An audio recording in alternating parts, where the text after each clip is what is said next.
price of freedom is death. We're coming to get our check. Black first, my brothers and my sisters. Welcome to the Afro Elite YouTube channel. I appreciate every single last one of you all for being here with us this evening. We have much to discuss because controversy has broke this Black History Month. A lot of people have a lot to say about a Black History Month event that was hosted at the White House by Donald Trump. This picture has gone viral, getting millions of views and sparking outrage. A lot of people saying that this is empty symbolism. A lot of people are saying that this is the Democrats lying about the cancellation of Black History Month. So we're going to have to get into this. We're going to have to discuss this. All right. Now, as we are building everybody in here, everybody's coming in here, what I need you guys to do is I need you guys to make sure you're subscribed and hit that like button before we get started.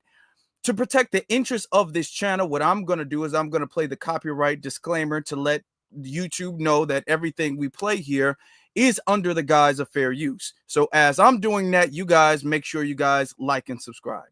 Copyright disclaimer. Under Section 107 of the Copyright Act 1976, allowance is made for fair use for purposes such as criticism, comment, news reporting, teaching, scholarship, and research. Fair use is a use permitted by copyright statute that might otherwise be infringing. Nonprofit, educational, or personal use tips the balance in favor of fair use. Okay, so this picture went out. There was a Black History Month event, and you have Black people who are, conservative influencers or influencers that lean right. If you guys can see there, if you guys look, you see our sister Danny is in there. You see some other people in the picture and what have you. And a lot of people are upset about this, mainly the Democratic Party. Why? Because the Democrats have been saying that Donald Trump is canceling Black History Month. Donald Trump is trying to get rid of Black history. Donald Trump hates Black people. He hates Black history. So what Donald Trump decided to do was something very strategic. What he said he was going to do is he is going to counter all of the narratives that the Democratic Party is trying to use to regalvanize their Black support. So anything and everything that the Democrats are saying that Donald Trump is doing against Black America, Donald Trump is actually going the opposite direction. For instance, when he put this amendment in the adjustment in the birthright citizenship thing, everybody was all like, oh, the birthright citizenship, you guys understand that that's going to affect Black people. You guys understand that, don't you? That it's going to be us next if he ends birthright citizenship, because it was about us in the first place. And they tried to brand what Donald Trump did with the birthright citizenship thing as an attack on Black America. So what Donald Trump did is he said, you know what? The 14th Amendment was actually for Black Americans, and it should be for them, and it's been used against America and you all. So that narrative, that the amendment to the 14th Amendment, the adjustment to the 14th Amendment, Donald Trump actually went the opposite direction and canceled that. That was towards January. Then February, we all know, is Black History Month. So they said, oh, Donald Trump, he's going to cancel he's banning. That was the words that they used. Donald Trump is banning Black history, is what he said. So what Donald Trump did is Donald Trump actually went the opposite direction again. He said, you know what? Instead of banning Black history, I'm going to formally acknowledge Black history. I'm going to put up some monuments of Black American icons, and I'm going to have a Black History Month event. So a lot of people are looking at it like, oh, wow, okay, that's very interesting. And people saying, oh, no, it's nothing. Y'all shucking and jiving, and it's shields, and y'all don't mean nothing, and y'all not actually helping anything. Now, the interesting thing is that there's been multiple Black History Month events at the White House. I want you guys to look at this picture. This is a picture of the Obama administration, and he has a whole bunch of high class. These are not like social media influencers, but these are mostly Black. And I'm saying mostly Black because I see DJ Khaled there. I don't know why he's there, but you got a lot of black celebrities at the White House. So this has happened all the time, and we can go down the list of black celebrities that get invited to the White House. Now, the difference is when the Democrats are in charge, black celebrities tend to get invited to the White House around election season when they need black votes. So they'll invite a Megan Thee Stallion, they'll invite Glorilla, they'll invite, other black influencers, they'll invite Quavo and all of that stuff. They'll invite them and Magic Johnson and all that to the White House when they need votes. So they do that all the time. And my whole thing is this: if you want to call one thing symbolism, I think okay, fair, fine. I'm not out here shucking and jiving. I'm not out here being all like, oh my God, we really wanted another Dr. Martin Luther King statue. Yes, he loves black people. I'm not saying that. I'm not saying that at all. We got plenty of Dr. King statues out here. We do. We don't need any more Dr. King statues. I'm going to be very honest with you guys. The new monument or statue to Dr. King or to Harriet Tubman or to whoever, it's not substantive. It doesn't add anything. Okay. So I'm not sitting up there bucking my eyes for that, to be very honest with you. And I don't think any black person really is.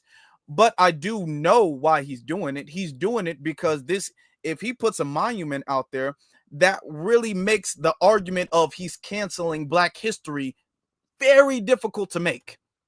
It's very difficult to make the argument that he's canceling quote unquote Black history because he's putting a monument out there. All right. It makes it very difficult to make. But the Democrats did not like this because the reason why is the Democrats understand that what they need is for the black community, Foundation Black Americans, to get back onto the Democratic plantation without any promises, without any tangibles. That's the agenda. That's the MO. That's their goal. So how do they do that without promising any tangibles? What they have to do is they have to create this fear of Donald Trump and this fear of the Republicans. So now any and everything that Donald Trump does, they're going to say this is a direct attack on black people and you have to come back to the Democrats so we can fight this anti-black racism against Donald Trump. So that's their plan, is to get black people back off of fear, not tangibles, not policies, not reparations, not any type of legislation, off of fear alone. And Donald Trump knows this. So that's why Donald Trump is literally countering and parrying every single thing that the Democrats are doing. So CNN had a thing where CNN invited Jamil Hill to talk about the event, and she said that the event was just outright disrespectful. The event was just outright disrespectful. So we're going to play this. That there were going to be statues of Kobe Bryant and Muhammad Ali.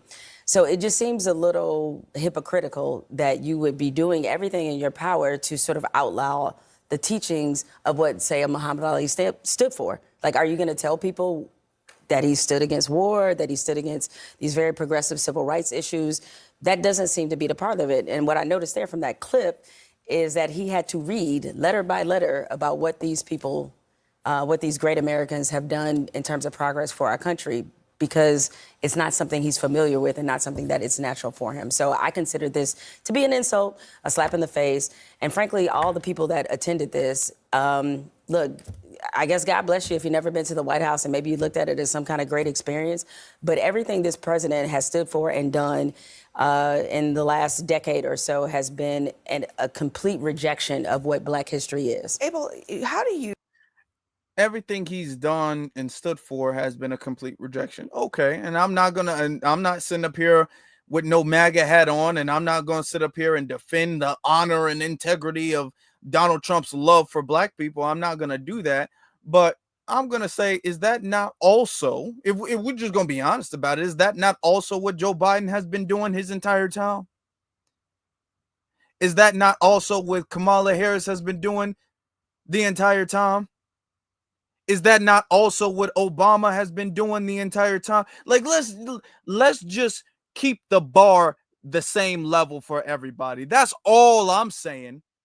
That's all I'm saying, because Joe Biden said that immigrants built America. Okay. Donald Trump, you can say whether you like it or don't like it, whether you like him or don't like him, Donald Trump did say black people built America, unlike Joe Biden. Joe Biden has not given foundational black Americans credit for building America, unlike Trump, coincidentally, ironically. When has Joe Biden acknowledged black history besides the Juneteenth making that a holiday, which actually was Donald Trump's idea, if we're going to be honest? I'm just speaking about who came up with the idea legally first. It was not Joe Biden's idea. And besides that, what else has he done? And I'm doing this just to keep the same, because all we got to do is keep the same energy. That's all we got to do. Keep the same exact energy. That's it. And that's all. For you to say this is an insult and you feel offended and this is empty symbolism, I say, okay, this is not no reparations. This is not no policy. This is not something that's going to create prosperity or generational wealth. Very true. Very, very true. But you should equally feel offended when they come up with a George Floyd statue or an Emmett Till statue. You should equally feel offended when they sit up there and have a Juneteenth celebration at the White House. So Donald Trump's Black History Month celebration at the White House, that was terrible, for him to invite a bunch of conservative black influencers there. But when Joe Biden has a Juneteenth celebration, inviting a bunch of progressive TikTokers there, then that's okay. So I just keep the same energy. Just keep the same energy. You feel offended now. That's interesting. Let's continue, though. To square what Jamel is saying there, that this White House, this administration has spent so much time, especially in the last month, denigrating diversity as even a concept. And actually, let me just go ahead and play this because I think it's instructive to hear exactly what they have been saying. Listen. Now, I think this is going to be interesting because now they're going to talk about the actual party and other Republican members. They're not going to be actually quoting Trump. But let's continue. I think the single dumbest phrase in military history is our diversity is our strength. My son is in a public school. He takes a class called African American History. If you're running an African American history class, could you perhaps be in violation of this court order, of this executive order? I'm not quite certain, and I'd like to look into it further and get back to you on that. You can have DEI in water coolers and universities. I disagree with that. But lives aren't impacted with DEI at universities. It is impacted here. I just want the best and the brightest, keeping Americans safe. Okay, so you say that, and then you throw a Black History Month event, and people are supposed to then say, well, it all doesn't matter. He really does care about the history of this country, which includes people. It's Black History Month today and this month, but it could be Hispanic History Month, Women's History Month, all these diverse people. Absolutely. Now, did you see that? Did you see what Abby Phillips just did here? Okay. Now, this is something that we've been saying for the longest time. They keep talking about DEI, diversity, equity, and inclusion as if this is a black thing. But yet, when you actually talk about it long enough, you have to eventually tell the truth that, well, DEI is really an everybody thing. See, when you say it real quick, oh, he's getting rid of DEI, it makes it seem like this is some anti-black, anti-foundational Black American policy or an attack. But the longer you talk about DEI, then you will eventually have to include all these other groups of people because they have to, because it seems so counterproductive for them to say he's attacking Black history and also hosting Black History Month events with monuments and introducing new monuments. It kind of you kind of seem like you're not telling the truth there. So yeah, okay, well, what about Hispanics and what about women and what about all of these other people? Thank you. I'm glad she brought it up. I'm so glad that she brought it up, because when we say a DEI is really for everybody else, they be all like, no, because they want the brand and the image of DEI to be associated and connected to Black. But really, in the truth, it's connected to women, white women, Hispanics, white Hispanics, white LGBT, Asians, white people with disabilities, because when they say disability, they mean white people with disability. Okay, is connected to those people. Okay, but we're the ones who the brand is connected to. We're the ones who the stigma is connected to. That's us. Okay. So they keep trying to politicize DEI as if it's some type of attack on black people. The longer you talk about it, now you're talking about how it's offensive and disrespectful that he's getting rid of that, but you just admitted it's not just about black people then. It's not. Let me take that back for the people just coming in the room. We got a lot of people coming in the room. I hope that you guys are hitting that like button on your way in. So you say that, and then you throw a Black History Month event, and people are supposed to then say, well, it all doesn't matter. He really does care about the history of this country, which includes people. It's Black History Month today and this month, but it could be Hispanic History Month, Women's History Month, all these diverse people. Absolutely. What are Americans? No, so what? So what? Okay. So what? Supposed to think? I mean, look, President Trump is not a traditional politician.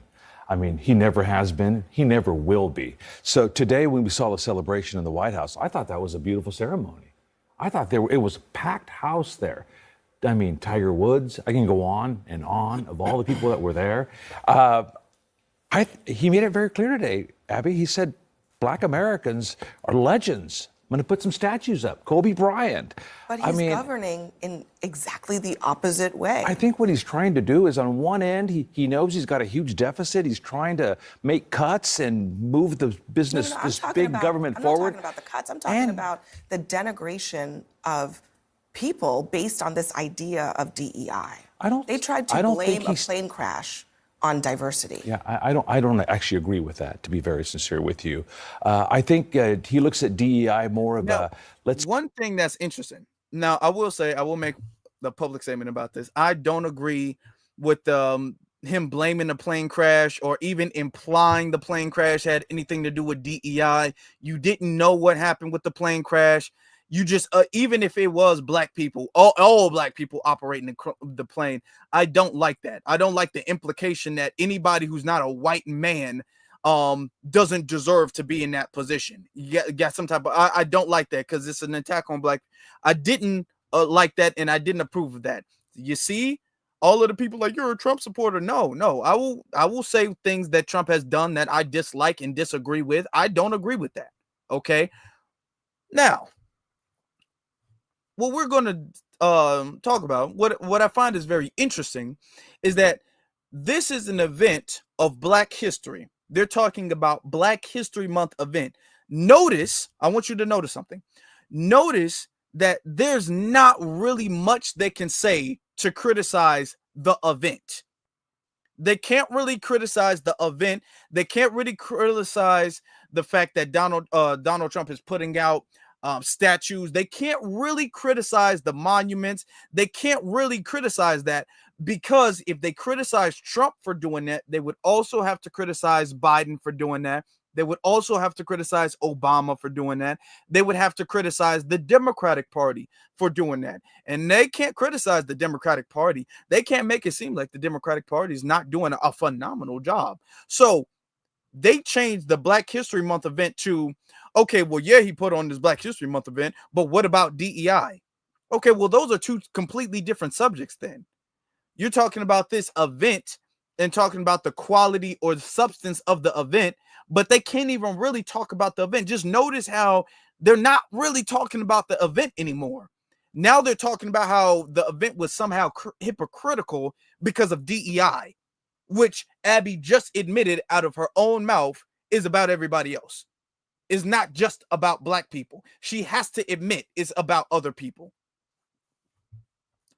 Find that very interesting, because there's nothing they can really say about the event. Let's put that aside and let's do everything on merit. He's made it very clear. He's talked about merit all along. So I really think, Abby, that what happened today was a beautiful thing. So I don't. I think he's trying to gaslight us. I mean, come on, man. You have got to be kidding. So if he didn't have it today, you would be back. He's trying to gaslight us. First, he said he doesn't want anybody in government to celebrate Black History Month, and then he says, "Okay, I'm going to put on an event about Black History Month, and I'm going to be the speaker."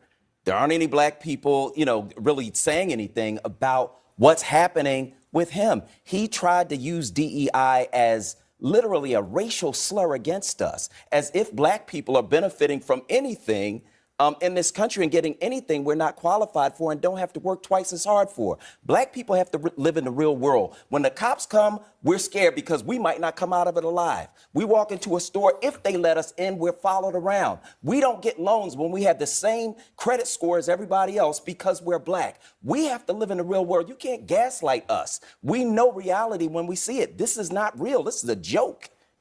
That's what that is. I mean, And personally, Tiger Woods was speaking at the podium today. Tiger Woods said he's Kablasian. Right. I thought he would be there for Combination Come on, man. History Month. So Now, okay. As far as all of the stuff that's going on, what he said about, black people having to live in the real world. And this is very interesting because they'll say some truth, but the intent is to push a narrative, a false narrative. Notice all of the stuff that they bring up about the black struggle, because essentially that's what he was talking about. The black struggle, black people getting pulled over, black people getting discriminated when it comes to loans, black people getting discriminated when we go to a store and accused of stealing, racial profile. Okay, the black struggle is very real, but it's very interesting. I just find it very interesting that you only bring up the black struggle when you can make it seem like Donald Trump is doing something wrong. When you can put Donald Trump or the Republicans in a bad light, then you bring up the black struggle. Now, when Biden throws parties, when Obama throws parties, when Kamala Harris throws parties, when anybody in the Democrats throws parties, then it's not, no, we need some substance and we need some of this. And y'all don't really bring up and y'all don't really quote the black struggle, and y'all don't, all of this stuff that y'all do, y'all be quoting Dr. King and y'all be talking about black history and stuff like that. This energy and this outrage and this wanting substance, it just seems very coincidental. I just can't help but notice how coincidental it is. I just can't help but notice that. Okay. So I want you guys to understand that they will bring up the truth, but they'll bring up the truth with an agenda for the Democrats. All right. One of the things also, apparently the Defense Department's getting ready to make some cuts. We talked about it earlier. One of the cuts rumored to be happening is of CQ Brown, the chairman of the Joint Chiefs, shockingly, a black man.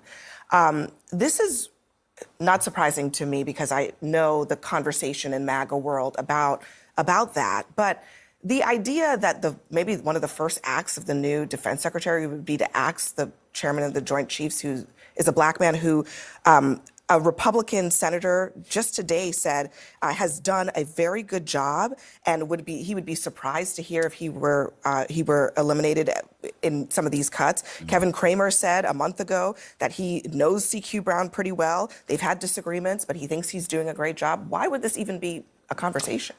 Well, I think Texas has sort of changed his tune on it a bit. They seem to be working together in the early onset, right after his confirmation. He gave him a vote of approval out loud to the press corps. So we'll see what happens. I'm not going to jump to a conclusion on that. And also, I hope that... Okay. And that's pretty much it with that. But let's be honest. Yeah, he's a black man. Okay. And what does that mean? So I want you guys to understand that every single thing that they do now, in anybody who gets fired or laid off, any black person who gets fired or laid off, it's an attack on black people. No. I mean, if he was what was he doing for the black community? Him being black don't mean nothing for us. There's a whole bunch of black people, most of the black people who've been hired under Biden or been hired under Obama, they ain't doing nothing to benefit black people as a collective, as a community. They're not doing nothing. Okay. So, I mean, what loss is that to the community? What loss is that? You say, hey, where do you get one of these shirts, these incredibly fly shirts that just look so good on everybody? Thank you very much for asking that question. That was a great question. The link to that is in the comment section. Okay, the link to the shop is in the comment section where you guys can get this. And you can get the short sleeve version of it as well, too. Yep. Okay, he black. All right. That ain't got nothing to do with nobody but him. Now, going back to this picture that stirred up so much controversy, the person who posted this picture, the one you see in the red, who took the picture and then posted it, which went viral. Her name is Sharice Lane. And a lot of people had a lot of things to say about it. A lot of people calling out the fact that, oh, how could you be at the White House if Donald Trump is at the White House?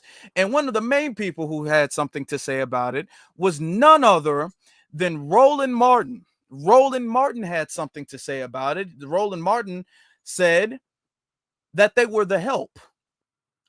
She posted the picture saying Black excellence at the White House. And then he retweeted the picture, or quote tweeted the picture, and said, the help. So he's essentially saying the help is at the White House. He's essentially saying that the people there in this picture are the help, or house niggas. Okay. That's another way of saying you're a bunch of house Negroes at the White House. You're not really guests. You're a bunch of house Negroes. Now, it's interesting because when you get a whole bunch of black people at the White House, when a Democrat is in office, they're not the help. They're not there for a photo op. They're there, and it just shows the love and connection that America has for black people and the Democrats have for black people. That it shows substance, it shows richness, it shows realness. But now when they're in the White House under Trump's administration, oh, they're the help. They're a bunch of house Negroes, and they're shucking and jiving and dancing and all of that stuff. Now, Roland said that, and the internet hit Roland Martin with the biggest "Is this you?" of all time. All right. The internet hit Roland Martin with an old video of him dancing next to Hillary Clinton when Hillary Clinton was running. This is Roland.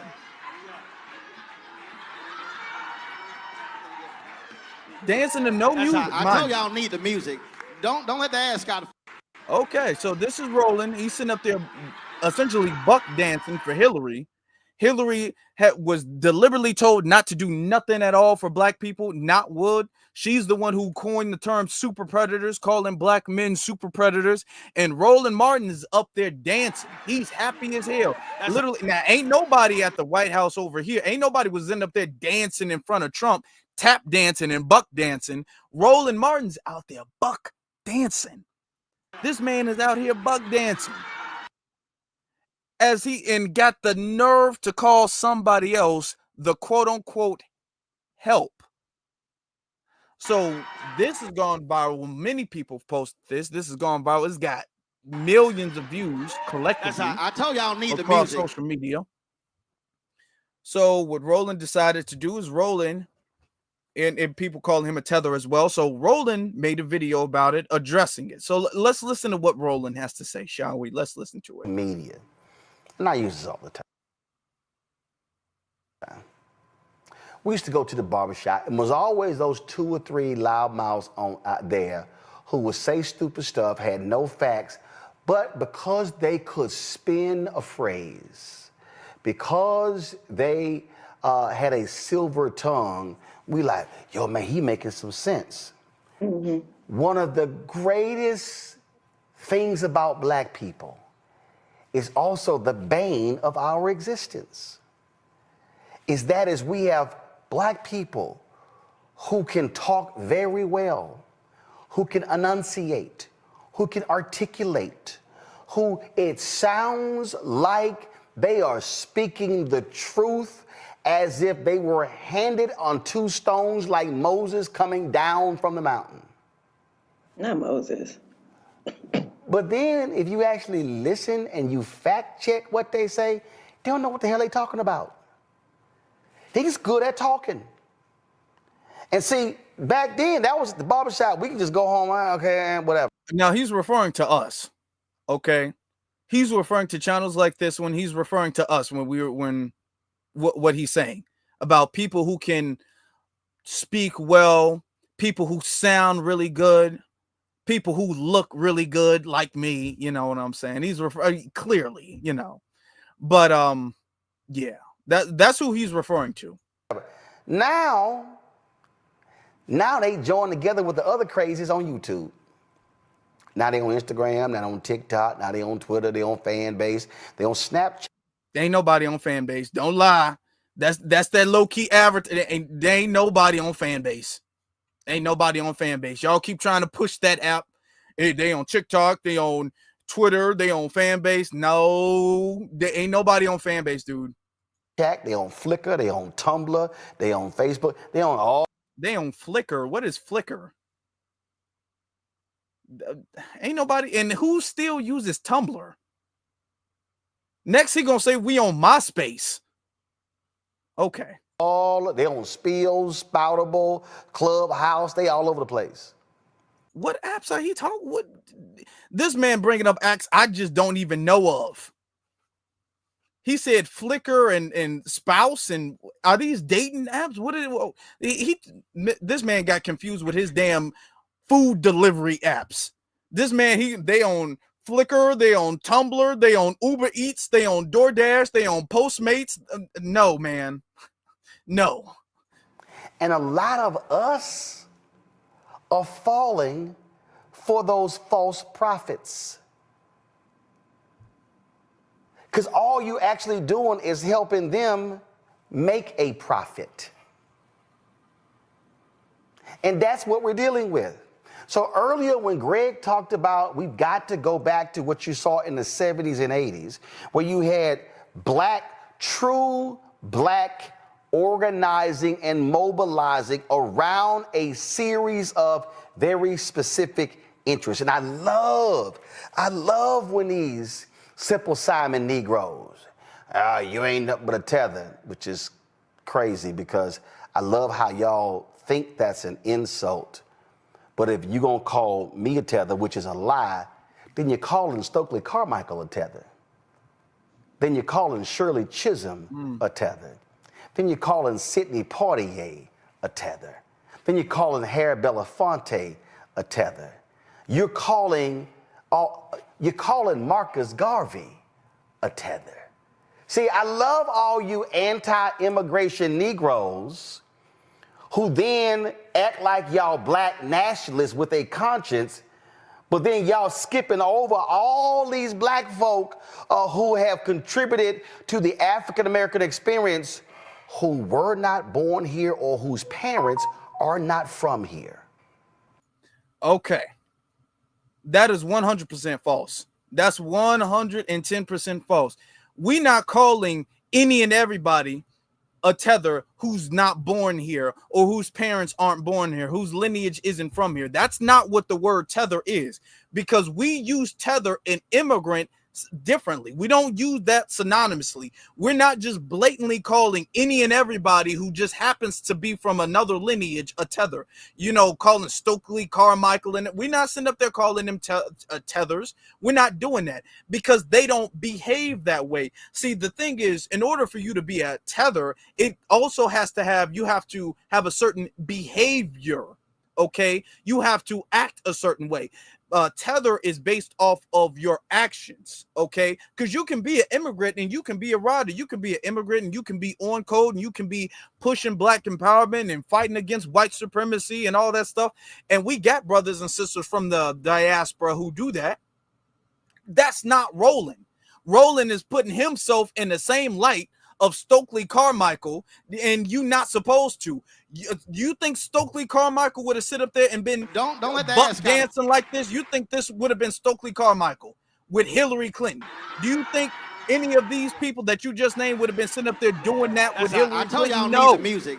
No, ain't nobody would have been doing that. You're sitting up there trying to put yourself in the light of other immigrants. Yes, they were immigrants, but who were for black empowerment, who spoke against white supremacy across the board.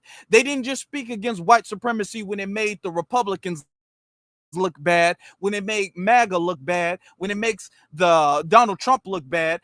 They don't just do that when it makes the Republicans look bad. They spoke against white supremacy regardless of who was in office. Unlike Roland Martin is sitting up there getting paid to do interviews and to run ads for the Democratic Party and calling anybody and everybody who disagrees with that simple Simonsons and dumb Negroes and stupid ass Negroes and dumb folk. He's calling everybody to help and all of that stuff. You do not deserve to be put in the same light, in the same boat, in the same conversation, in the same sentence as any of the people you just named. You better be glad that they're not around today to check you for that. And since they're not doing it, I'm doing it. Let's continue. Can let me help y'all out. While y'all at it, y'all can praise Wes Moore.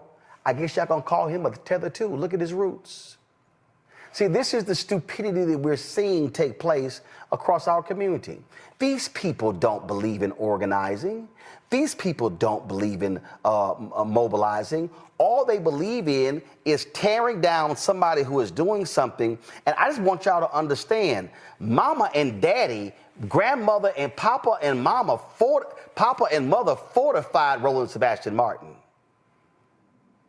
I don't give a damn what y'all think. We know. When people get on, let me tell y'all something. When people get online and say, I don't give a damn what y'all think, do you know most of the time they give a damn what you think?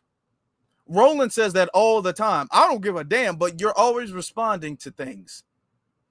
Roland is always responding to the criticism and the pushback he's getting, but he just don't give a damn.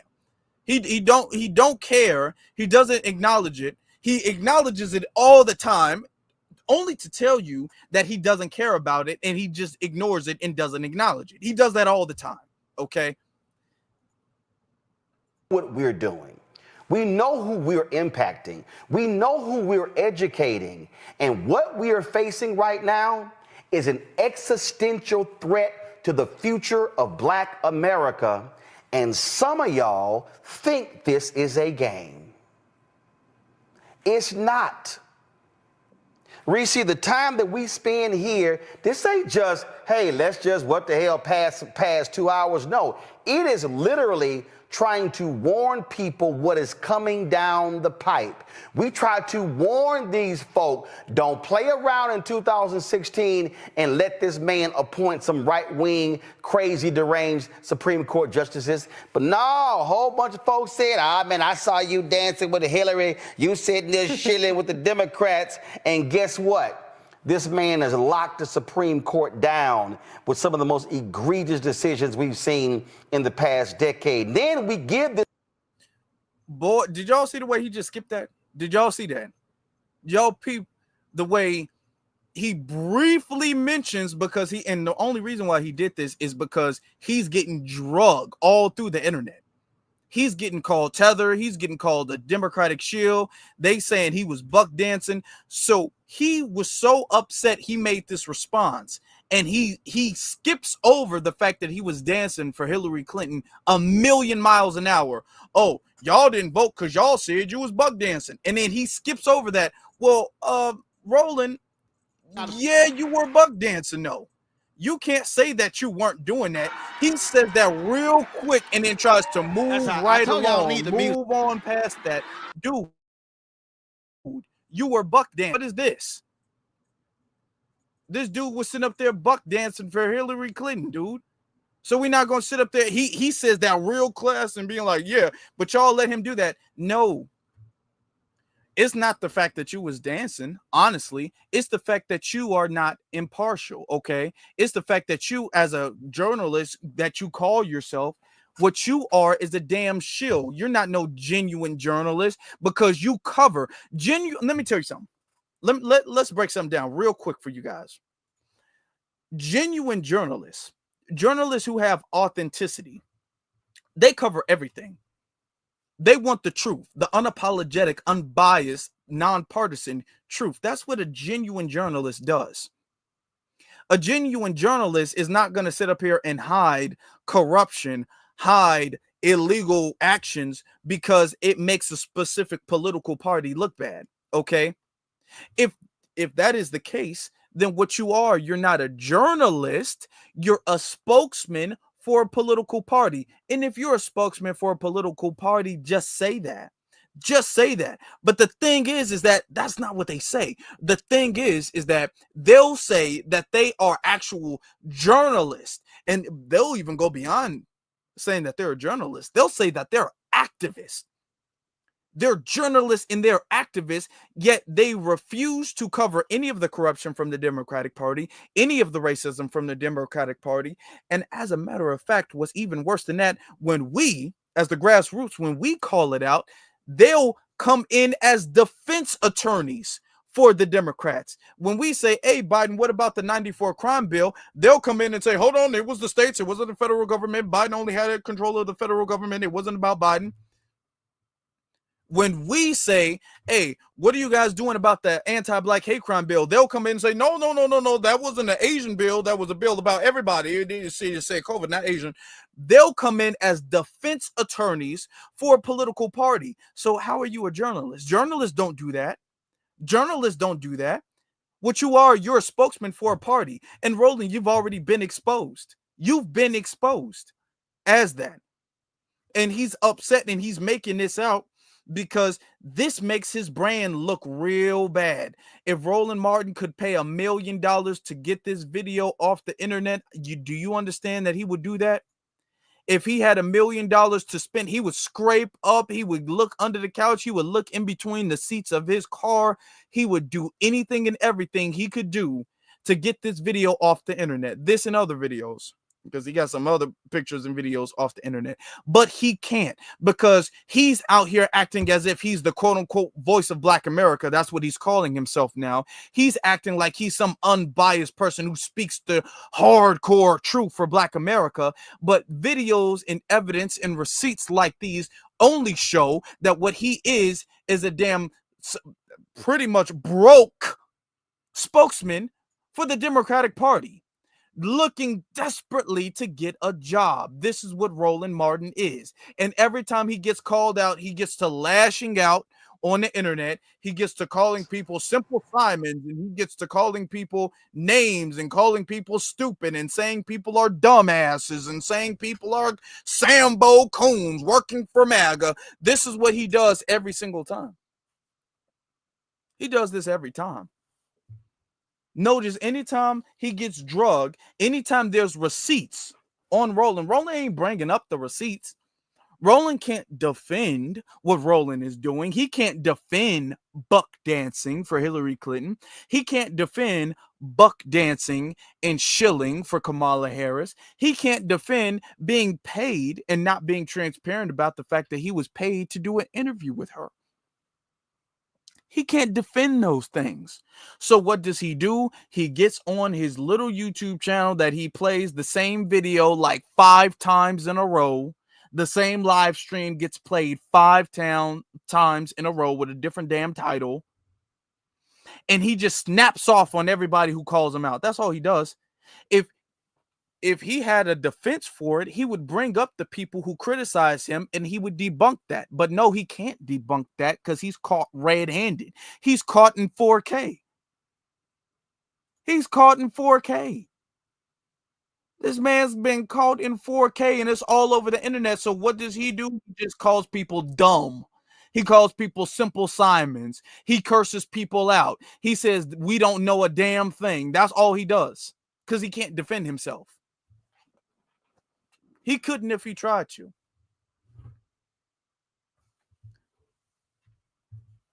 But continuing, he got more to say that we want to discuss. We know what we're doing. We know who we're impacting. We know who we're educating. And what we are facing right now is an existential threat to the future of Black America. And some of y'all think this is a game. It's not.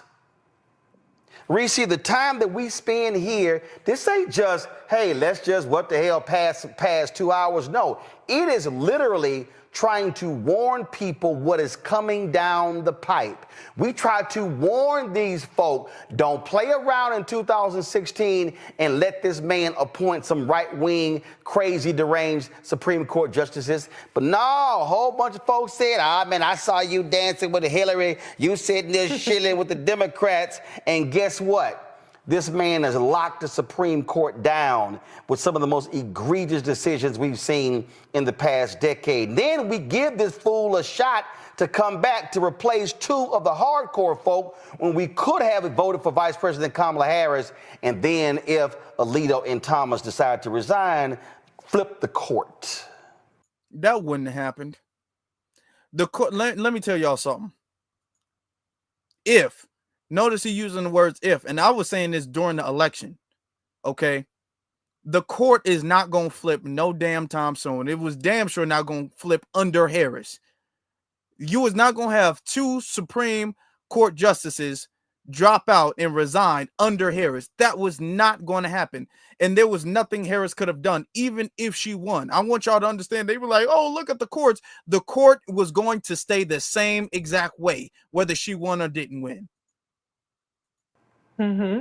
It's too many folk who look like us, who don't know shit about politics, who ain't done nothing, who ain't organized nothing, who ain't mobilized nothing, and all they doing is sitting around, and some of our folk listen to these charlatans say, you ain't gonna get nothing for your vote. I don't know why you gonna sit here and vote. That stuff ain't gonna do nothing. When, Reese, you ain't never seen a white person in a so-called leadership position tell white people, y'all need to stay at home. Y'all don't need to vote. They ain't gonna do nothing for you. They ain't never. First off, why is he acting? This man is acting real sassy right now. Just look at his body. It just throws me off. This man is leaning back like a whole diva right now. This man's body language is moist as hell right now. Done nothing for you. Y'all just need to go ahead and ignore election day. Only loudmouth, ignorant Negroes say that bullshit. Do y'all see it? Hold on. Let me take this back a couple of seconds. This man is like really, if he starts snapping, I would not be surprised the way he acting. If this man started just snapping his fingers and saying, yeah, girl, I wouldn't even be surprised. Position, tell white people, y'all need to stay at home. Y'all don't need to vote. This man, he's looking like he got his legs crossed with 6-inch heels on, the way he acting. They ain't gonna do nothing for you. They ain't never done nothing for you. Y'all just need to go ahead and ignore election day. Only loudmouth, ignorant Negroes say that bullshit.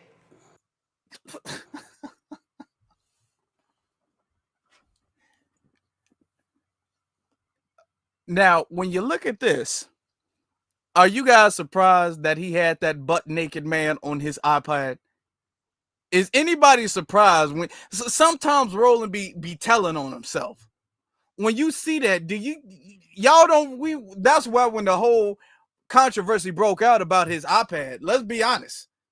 When the controversy broke out about Roland Martin's iPad, wasn't none of us really surprised by that? Wasn't nobody like, Roland's this big, strong, macho man. I can't believe Roland had a butt naked dude all up in his iPad and saved in his eye. I can't believe he would have that. Nobody was surprised. I'm trying to tell y'all, because Roland does stuff like this all the time. I'm talking about, look at this man's body language. And then in a so-called leadership position, tell white people, they ain't. And she's not even gonna have as much sass as he's having right now. I'm talking about from the way he's leaned back in the chair, the way he got his head tilted and shaking his head, and I'm talking about the whole way. This man is in diva mode right now. Nothing for you. They ain't never done nothing for you. Y'all just need to go ahead and ignore election day. Only loudmouth, ignorant Negroes say that bullshit. What's killing me? What is killing me, y'all, is the afterwards where he tilts his head and then blink. That is what is killing me. I'm trying to. I don't know if you can catch it. I'm trying to get y'all to see it. Okay, that's what's killing me. Is when he's done with it, he kind of tilts his head and blinks. It's for a split second. I'm gonna see if y'all can catch it. Look. Tell white people, y'all need to stay at home. Y'all don't need to vote. They ain't gonna do nothing for you. They ain't never done nothing for you. Y'all just need to go ahead and ignore election day. Only loud mouth. Hold on, it's coming, y'all. Y'all look. Ignorant Negroes say that bullshit. God. Oh my goodness. The amount of sadness. Okay, dude. And this man calls himself the voice of Black America. I could see why he was dancing with Hillary Clinton. He wanted to just dance. Lord have mercy. That man, sassy as hell. Anytime Roland get called out, he got an extra level of sass to him. Now we're gonna get to, he got his other speaker, and I don't know her name, but who does? He got his other speaker who comes up here, and she talks about, I guess, voting or sitting out the vote. So we're gonna listen to what she got to say, and we're gonna break that down. Clock it. Let them know. Because the reality is, you do not have white people telling white people, just stay home. Don't worry about it. Nothing is going to change. A lot of white people don't believe anything is going to change, but they're not believing that because people are telling them that. So the reality is that we have a segment of the population that is all about chaos. But the allure of these charlatans, as you put it, is that they allow people who really don't want to do shit but sit on their ass and be checked out and disengaged. They allow them the allure of feeling like they have the moral high ground, that they are the ones who have it all figured out. And those of us who are actually activated and engaging and trying to do a little something to move this place forward and protect the gains that we've made that have been hard fought, that we're the ones who don't really know what the hell we doing. Okay. Here's the thing. To break that all the way down. The thing with that is, hold on. The thing with that is that they say, well, there are no white leaders to tell white people not to vote. Who says we're leaders? We're not leaders here. We don't claim to be leaders. You guys don't refer to us as leaders. So who is leaders? If the people who are the quote unquote leaders are saying we are not leaders, and the people who are listening say that they are not leaders, who is referring to us as leaders? You all, the enemies, the opposition is referring to us as leaders. We're not saying we're leaders. The reason why you don't have white influencers or spokespeople or activists telling other white people don't vote, sit out the vote, is because when election time comes, white people get stuff. That's the difference. White people, even the ones who feel like they're being ignored, they get stuff. Politicians go to them and they say, I'm going to do this for the middle class, which is code word for white people. I'm going to do this for small businesses, code word for white people. I'm going to do this for you guys. They will go to the communities and they will give them promises, and then they will act on their promises. When they're in office, they actually get legislation, intangibles, and substantive policies for their vote. They do that. What we get is completely ignored. Okay, the white people don't got to protest a vote because the politician has lied to them over and over and over again. Okay, we are the ones who have to do that. They're not saying sit out the vote just because you don't want to vote. It's not because you just don't want to vote. I was one of the people who've advocated for the couch for damn near since the beginning. I said, if you are not going to get anything for the vote, then you don't have to vote. Because we, and only us as Black people, have been taught that we have this moral and civic obligation to vote, regardless of getting anything from it. White people are not taught that. They are not. Asians are not taught that. Hispanics are not taught that. Nobody else is taught that but Black folk. Black folk are taught it doesn't matter if they ignore you. It doesn't matter if they neglect you. It doesn't matter if they lie to you. You have an obligation to vote every election, no matter what. Only Black people have been manipulated like that, and nobody else. So we are coming in and we are just clearing up all of the manipulation and re-educating people on their actual rights. And we say, hey, if you want to vote, fine. We're not telling nobody don't vote if they want to vote. We're not saying that. We're not making nobody do anything. I'm not making nobody do anything. I'm letting you know that you don't have an obligation just cause. You have a choice, and what your choice should be aligned with is what is in the best interest of the community. Your choice, our choice, is just what is aligned with what is in the best interest of the community. Now, if Harris, Biden, whoever, Trump, whoever said, hey, I got tangibles for you guys. I got reparations for you guys. I got a hate crime bill for you guys. I got land for you guys. I got this for you guys. I got that for you guys. You know what I'm saying? Yeah, I got anything and everything that you guys want. I got you guys. I just need y'all vote and we can get this done. I would have no problem. We don't have no problem. We would have no problem with a politician or something like that that's running. Like, for instance,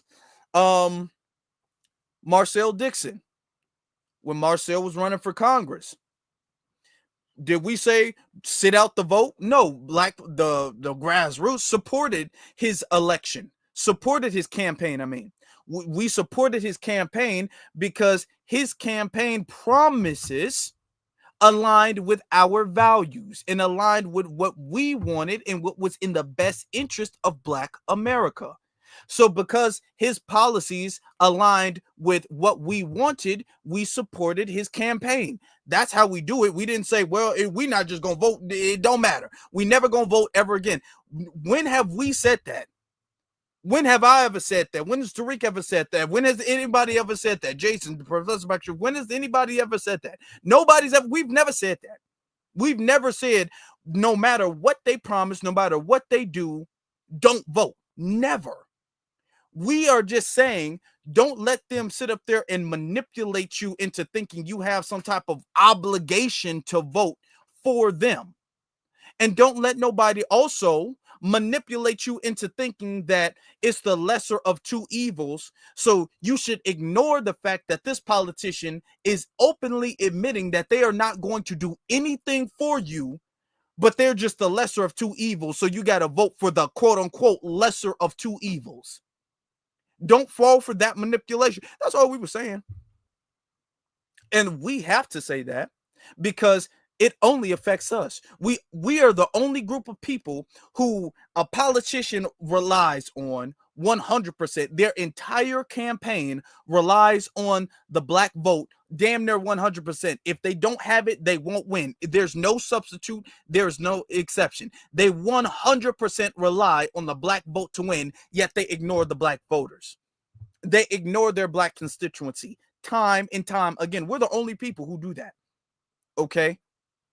These politicians, they don't need, Harris didn't need the white people as her base, but she advocated for them. She didn't even have illegals who could vote, but she's advocating for them. They do things for the constituencies and for demographics who couldn't even vote for them, and they advocate for them and do things for them and put forth legislation for them. While they're telling us we need to essentially suck it up and vote for the greater good. And we saying, no, we're not going to sit up there and do that because we keep getting told that over and over and over again. How the Black vote, the vote that's literally keeping you guys in office, that's holding your party together, we need to suck up the fact that we're getting ignored and neglected and really abused by you guys because you guys are putting forth legislation that harms us. Keep that in mind.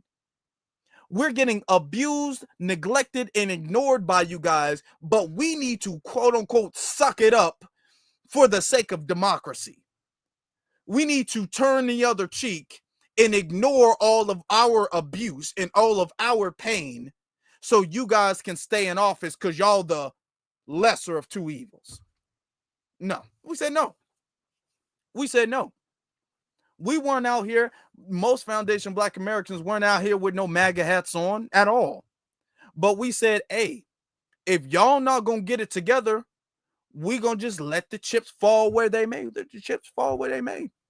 They go like, well, Donald Trump's gonna be in office. We like, well, I mean, if y'all want him out, y'all would do something right, but y'all didn't do nothing right. That's how we was operating. That's the type of energy we was on. That's it. Ain't nobody said that don't vote. Well, we saying not to vote. Y'all telling people not to vote. No. But are you gonna vote for nothing at all? No. Why should you?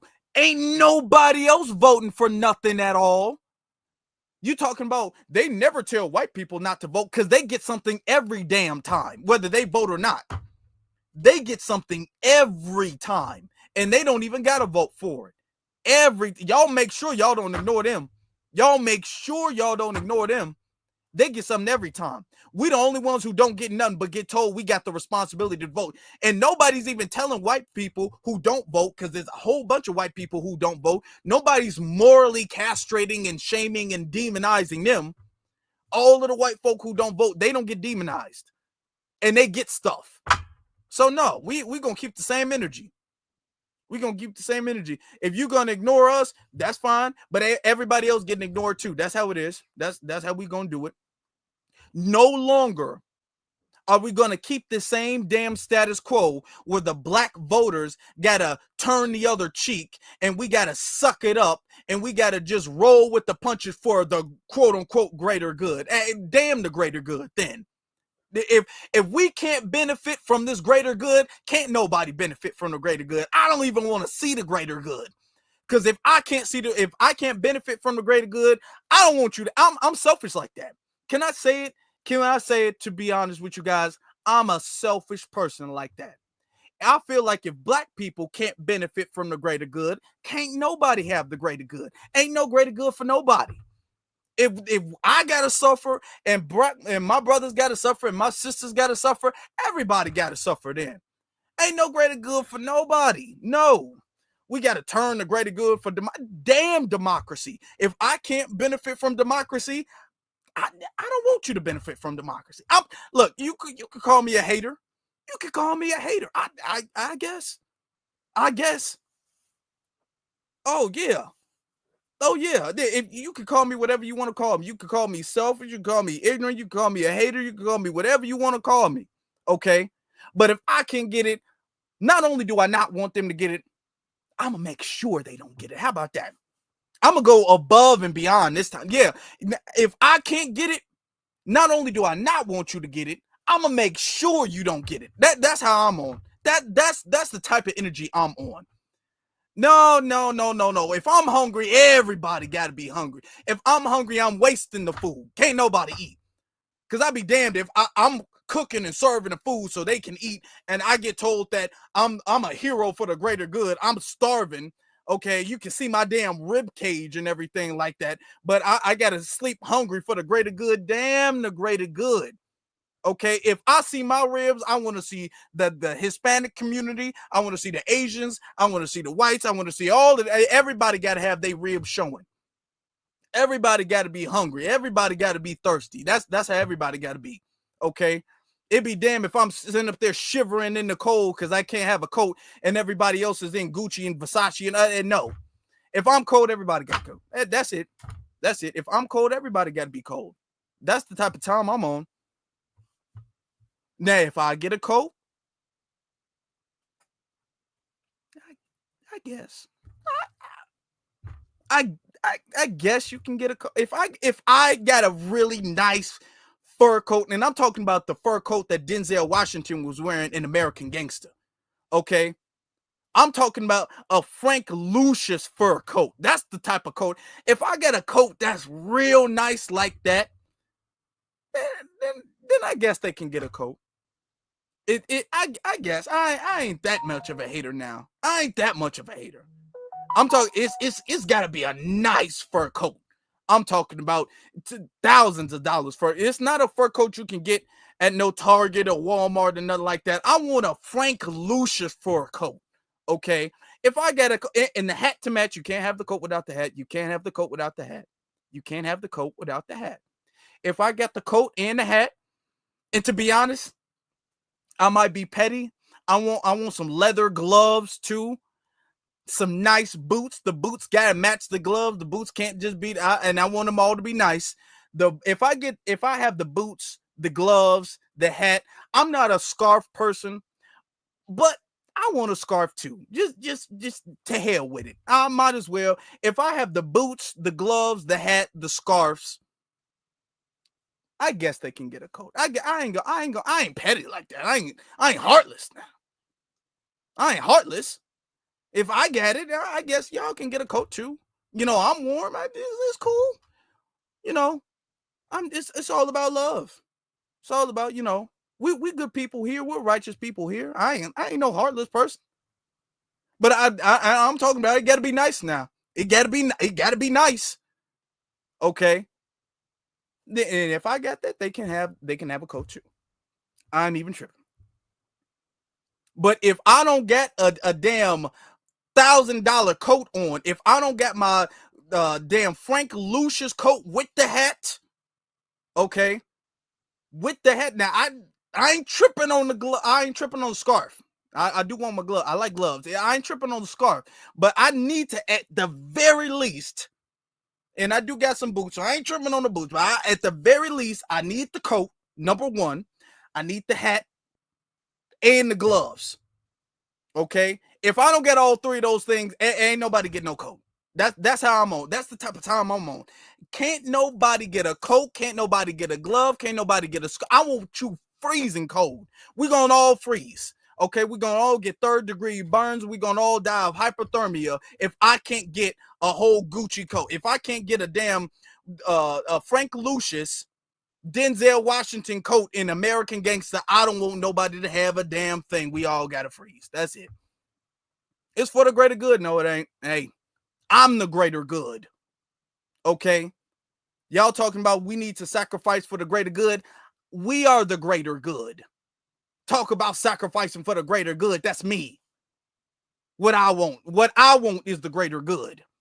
Okay? And that's a very nice coat with the hat. That's what I want. Okay? And I don't want the coat to be empty. There better be some cash in the pockets.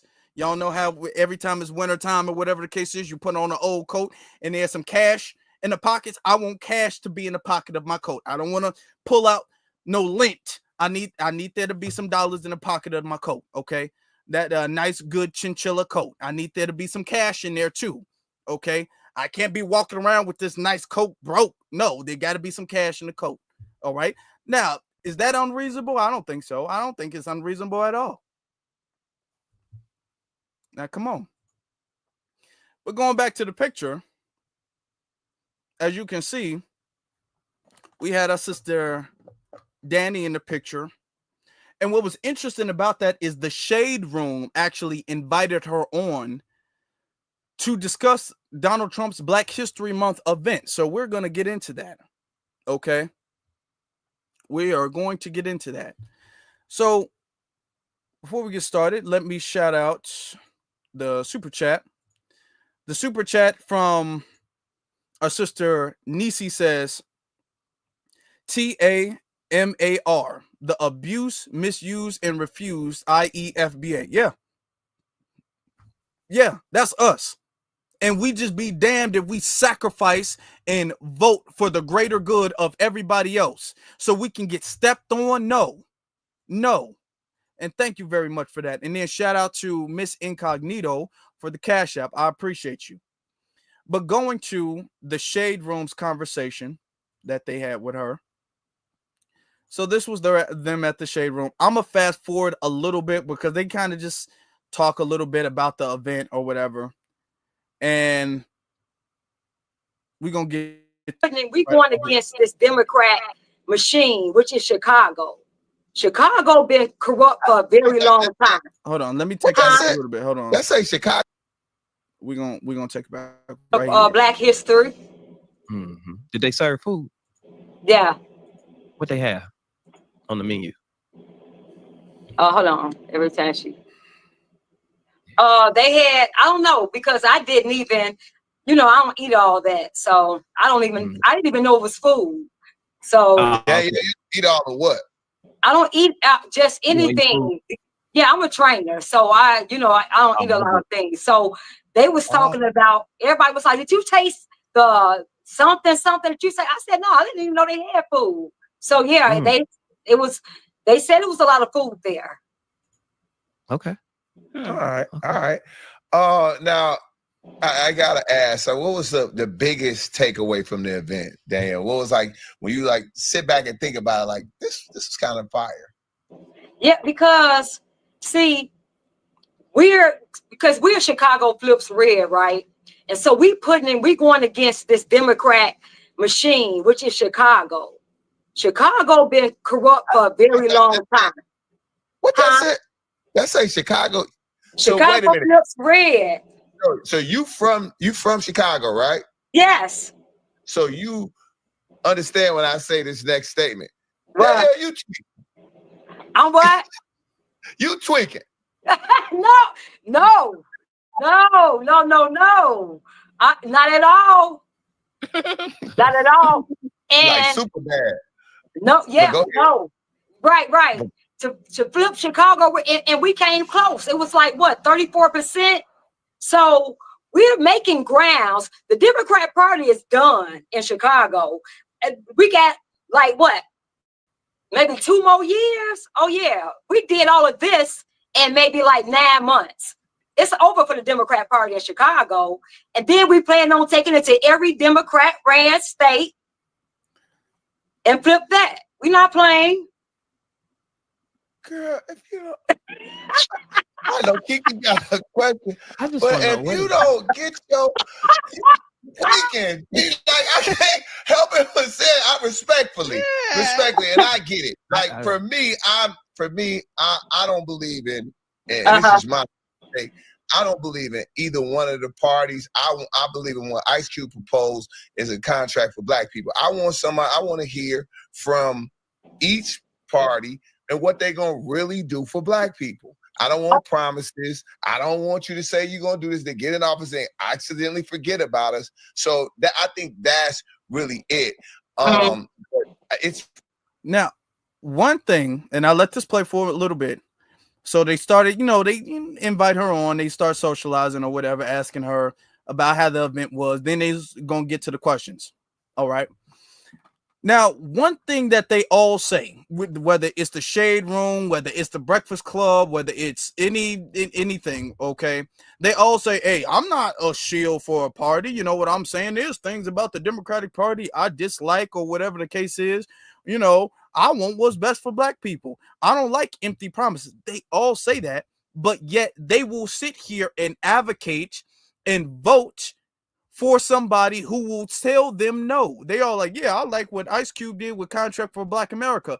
Okay, but when he went to Biden told him, hey, I ain't got time to even talk to you.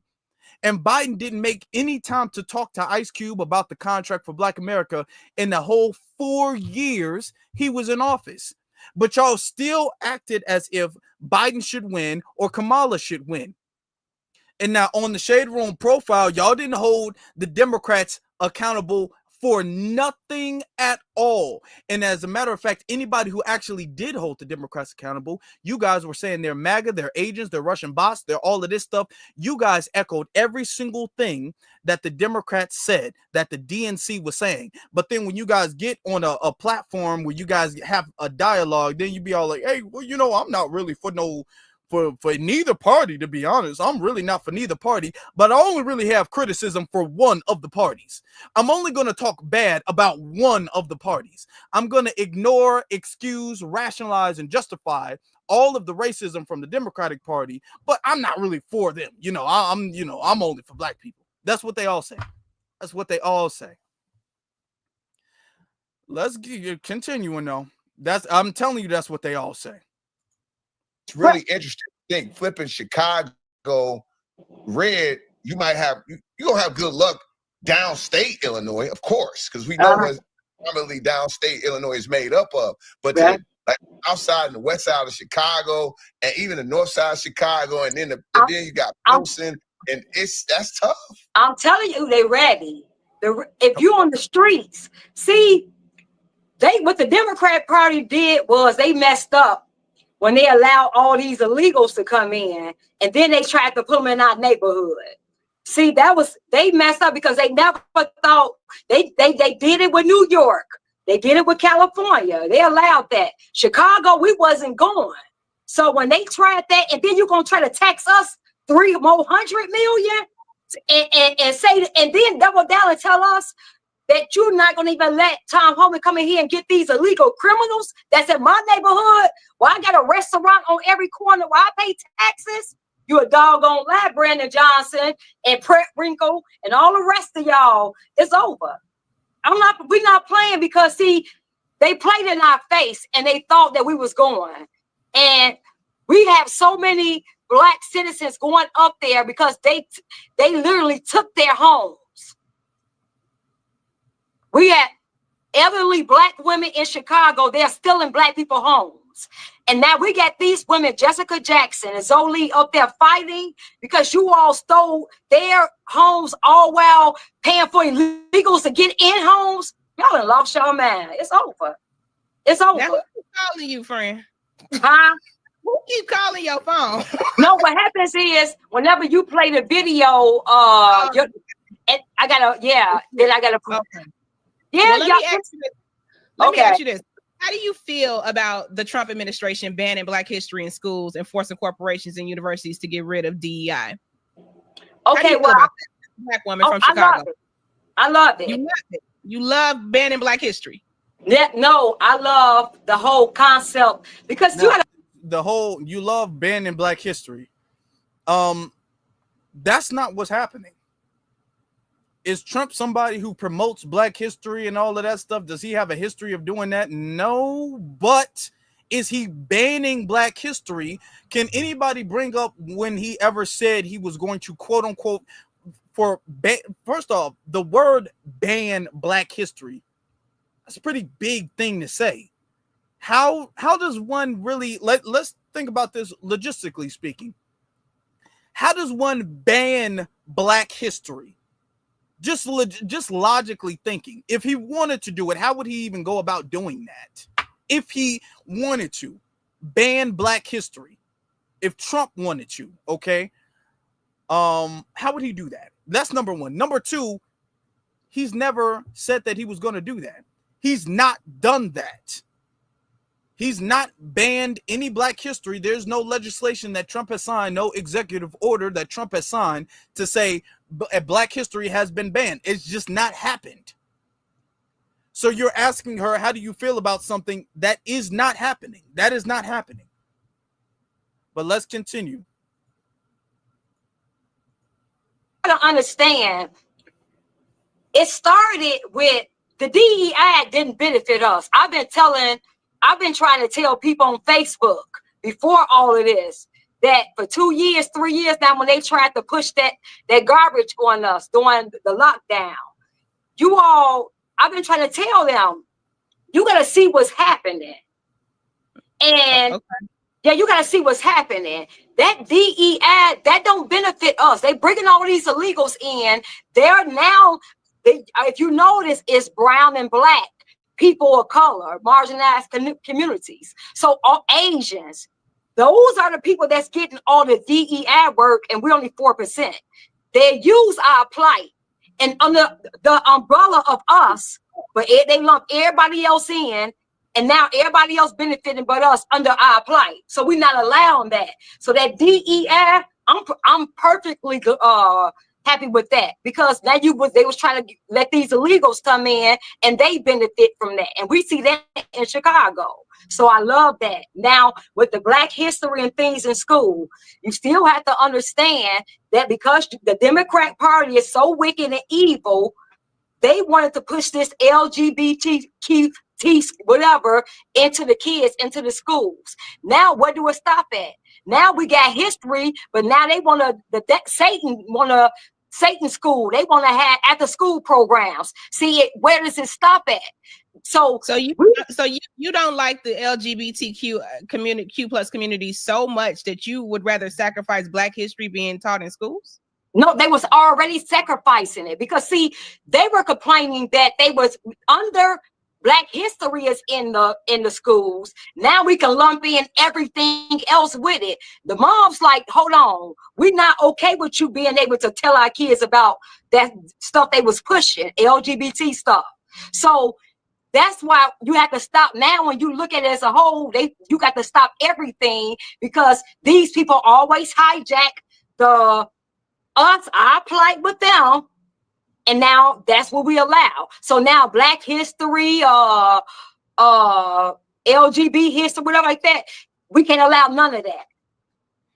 Okay, just so you know, I mean, you know, you went to school with gay people. I went to school with gay people, everybody, and it's about acceptance. It's about Right. they're teaching it because it's about acceptance, because now they don't have to hide who they are, right? The same way. Okay, we're gonna pause it real quick. We're gonna pause it and talk about exactly what just happened.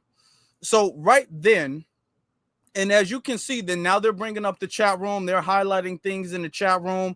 All of the people in the chat room, because you know the shade room, they're they're shills. Whatever, they're a bunch of tether shills who run that. So they're highlighting all of the negative comments towards Danny in the chat room.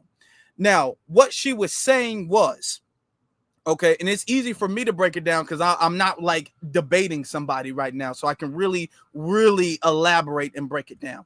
What she was saying is that you got a whole bunch of LGBT agendas where they're essentially teaching boys that they're not really boys. If they want to be girls, they can really be girls. I'm talking about 10-year-olds, 9-year-olds. They're teaching them that, hey, if you want to be a girl today, because if you feel a little feminine or whatever the case is, then we can take you to get this surgery. Okay. Or they're telling 15-year-old or 14, 13-year-old girls that they should take puberty blockers if they're not sure about if they want to be a woman or not. That is stuff that they are being taught. Okay. They're being taught that there's this gender spectrum or something like that, and gender is so fluid, all of this stuff. Those are agendas being taught in school. You can't say it's not.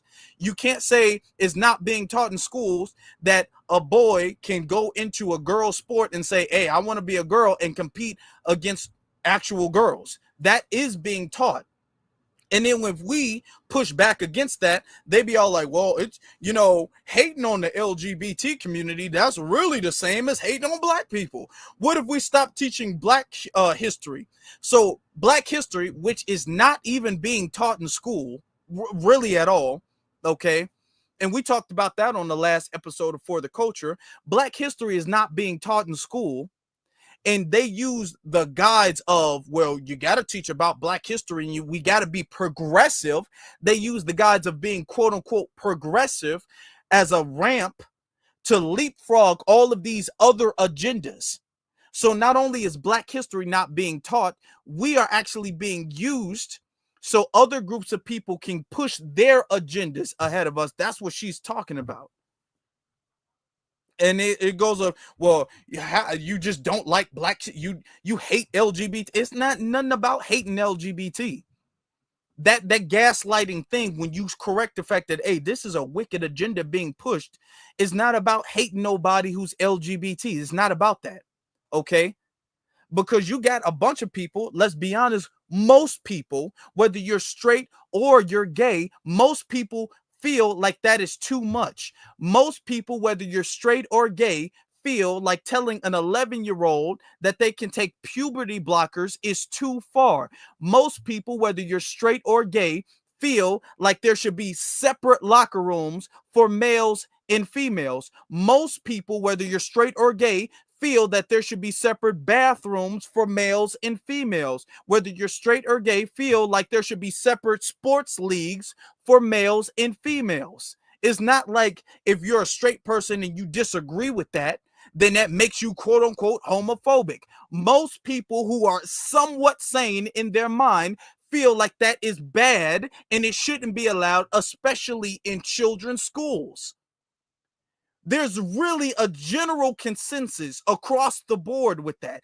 It's only a small, insane, extremist group of people who feel differently.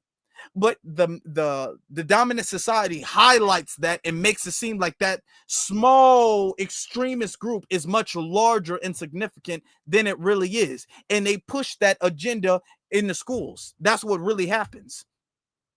And they're talking about a Black history that's not being taught, it being the damn protector or shield for other agendas to be taught. That's the truth. That's what's really happening. But the continuing, that whites didn't want to go to school or be taught anything about Black people because they were like, oh, what do you mean? Well, why do we have to learn about them? It's the same thing. So what you're saying is going against really the Civil Rights Act and reason why we have some of the freedoms that we have right now. My question to you is... No, it's not the same thing. I don't like, see, and we got to stop doing that. That's exactly what Danny was talking about. You sitting up there telling people that, and it's not whites being taught about Black history. You're not teaching LGBT history. You're not teaching history of LGBT people. You're not even doing that. You're pushing an agenda that is not even generally believed, that is goes against the general consensus even of the LGBT community. You're teaching a very extremist, wicked agenda, and you're making this false comparison that, hey, this kind of like teaching about Rosa Parks, and this kind of like teaching about Martin Luther King. And what do you mean you don't want to teach about a boy being a girl? So you mean to tell me we also shouldn't teach about Harriet Tubman and the Underground Railroad? They keep using us to push another agenda. That's exactly what she was talking about. I mean, Black people basically overwhelmingly voted against Donald Trump. And how do you think that they even are going to change their mind, so to speak, because they felt like they were being misled anyway? I think that a lot, if you notice that a lot of Black people sat home. They couldn't vote for either party. So that's really a win up still for Donald Trump. Because if the party that usually vote for you, if Democrats, and they gonna sit it out, it was like millions. Then what that say about your party? A lot of Black men that I know voted for Trump. A lot of people I know voted for Trump. They just didn't feel like arguing with people on the internet or they boss or openly saying now, that. Do you see what the Shade Room is doing? Let me highlight that a little bit. So every single negative comment that the Shade Room sees in their chat room, because this was live when they were doing this was live. Every negative comment, they were sitting up there highlighting it. Every comment that was making Danny look bad, they were highlighting that. Now, the people who were agreeing with what she had to say, they didn't highlight that. But everybody who was all like, oh, she don't know what she's talking about. Oh, she sound ridiculous. She sound ignorant. They were putting that up on the screen. So, this is how the Shade Room was getting down. So what's going on is the younger generation, maybe like 40 and under, maybe 50 and under, those are our entrepreneurs, our young Black men. If you want to go there, they're not going for this garbage. So they know they can't vote for Kamala because what she pushing, LGBT, you can go in the school, in the bathrooms and all that. See, the Black men didn't have nowhere to go in that party because they pushed them out. Black men are more conservative in nature. They want to be a married woman, kid, and family. Like mom, kid, wife, that's what we was taught. All this other weird stuff, we really ain't down for that. No father is down for anybody being in women's sports, a man. But we don't understand that, hey, it's okay to not be down for that. It's okay to not be all right with that garbage. And that's what the Democrat Party is about and was pushing. So they destroyed their own selves. Now we just got to get the Black people, and we're doing it, to now start making 1 and 1 make 2. You got to understand why y'all lost y'all, huh? No, you said make it 1 and 1 make 2. It's not making 2. It's a lot of misrepresentation out there, and a lot of the things that you're saying is just not adding up. It seems like we're sacrificing human rights because you may just feel one way about one thing, not realizing all the other people that are going to be affected by the things that Donald Trump is doing. Look, I don't care about none of that. Like I said, I'm selfish. I'm Frank Lucius. Y'all gonna call me Afro Frank Lucius Elite. I'm selfish. I want my damn coat. Talking about we sacrificing human. First off, we ain't sacrificing no human rights. Donald Trump is not taking away human rights. What human rights you talking about? Immigration as a human right? LGBT or transgender bathrooms, that's a human right. What human right? I mean, let's be honest about the definition of human rights here. What human right? And we got to talk about all of the other people who will suffer. Man, damn. All of the other quote unquote people who will suffer. See, that's that we got to sacrifice ourselves, which is exactly what I was talking about earlier in the live stream. We got to sacrifice ourselves for the greater good. I'm telling you, I want my coat and my hat and my gloves and my scarf, my boots. I'm not sacrificing a damn thing for no greater damn good. I'm not sacrificing my hat for the greater good. I'm not sacrificing my coat, damn sure. My gloves, my boots, the money in my pocket. I'm not sacrificing none of that for the greater good. We supposed to vote for Kamala Harris for so other groups of people don't suffer. They can suffer. It's cool. I'm gonna live. I'm gonna sleep like a baby. It's cool. Because you don't tell any other group of people that they need to sacrifice what's in their best interest for our greater good, for the greater good of black people. Nobody else gets told that. Okay. Now, remember the whole thing going on with Palestinians and Gaza and all that stuff, and they said that they weren't going to vote for the Democrats until there was a ceasefire. Nobody went to the Palestinians and was all like, well, we understand y'all feel a certain way about Gaza, but you guys got to vote for the greater good. It's not just about you guys, okay? It's not just about you guys. No, they didn't tell them that, and they said they wasn't going to vote. They said that. We the only group of people who get told, I know you're not going to get anything, but it's not just about you. Everybody else gets told it's about you. It's about what you want. It's about what you need. It's about what you asked for, and you should get it, and you shouldn't vote if you don't get it. And all of the politicians, they get that. We're the only group of people who get told it's just not about you. We're the base of the party. We're the backbone of the party. The party relies on us more than it relies on everybody else, but we get told it's not about you. We got to make a sacrifice for the greater good. Ain't no greater good without what we want. What I want is the greater good. I am the greater good. Okay? The black community is the greater good. Talk about we got to sit up there and it's not just about us. The hell? Yes, it is. Yes, it is.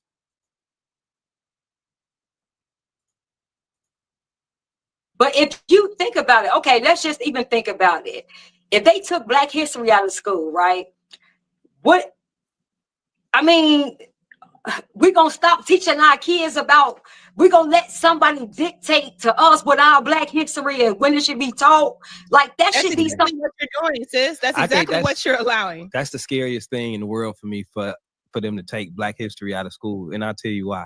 Because sometimes when you look at the plight and the condition of our people, you know what I'm saying? And if you don't know the reason we're in this condition, you might start to have lower self-esteem and think that you are actually less than, especially if they didn't teach you what actually happened. If you didn't know that you were enslaved people, if you didn't know that you were marginally oppressed with the Jim Crow laws, if you didn't know that all of these things took place, you may look up and grow up and be like, man, maybe I am inferior. You know what I'm saying? Or maybe my people are inferior because you don't know what all these things, all these forces that were against your people, that they fought through. So you might have the different perspective of like, opposed to thinking my people are triumphant and that my people are strong and they made it to this point through all the BS that we've been through as a people. Instead, now you looking at, you don't know nothing. All you know is the white man got all the money, you know what I'm saying? And all of these resources and different things like that. You don't know nothing about your history. And now you think that your people are behind or less than. I think it's very, very, very important for us to teach Black history. You can't, but, I just I just and then for it not to be. But we could teach it. We can teach. I'm talking about you can teach your own child. You don't have to wait for a teacher who probably don't even know what they're talking about. Half the time when I was in, all we watched was old Roots movies and some movies. So what I'm saying, you can teach it. No white man or any man gonna tell me when to teach my kid Black history. That's something I'm going to make sure they know. But you gotta see now. Let's start. If we gonna do it, do they have to talk? Can they not talk about the Holocaust? We don't want to hear about that, right? No, we want to hear. So this is the thing, right? So here's the thing, right? No, but what I'm saying is, if they took out Black history, are we going to require them to take out that too? No, I don't want the Holocaust to go because I think that's something that people should learn about. The Holocaust is very important to American history, the same way African Americans and our plight throughout history. Let me pause that for a second. Let me pause that, because what she's saying, again, 100% correct. If first off, let's say that they are taking away Black history out of schools and they taking it away and they saying we're not going to even mention Dr. King, we're not going to mention Rosa Parks, we're not going to mention Frederick Douglass, we're not going to mention Harriet Tubman, we're not going to mention nobody, okay? We're not going to mention no Black history whatsoever. The slavery, the civil rights movement, it is banned. We are not to bring it up in school. You think we're going to be running around here with children who don't know that? And he all like, it's so important for our children to know that. We must know that. We're not talking about not bringing it up. We're talking about the school. So what if the school don't bring it up? It's not the school's job to educate the children on their own history. It's your job as the parent, and then it's the community's job to make sure that they know about Black history. And you know what I don't like about their argument is that nobody else makes this argument that they need their history taught by the school system in order for their children to learn about their history. Yes, he was sent up there making it seem like, yes, it's very important for our children to learn about our history. And I see y'all cash apps. I'm gonna get to y'all in a minute, but it's very important for us to learn about our history. Okay. And so what if the school don't bring it up? They not gonna know. So we essentially relying on the history being taught by what she said, essentially the white man deciding to, because it's not like it's enforced to even teach the stuff. So they need to choose to teach our children about their history in order for them to learn. That's what he's saying. That's the argument he's saying. It don't matter. I mean, regardless, you can teach your kids anyway. Let me ask y'all a question. Let's use this analogy. If some schools serve lunch, okay, and the children can go there and they can go to the cafeteria and they can buy lunch.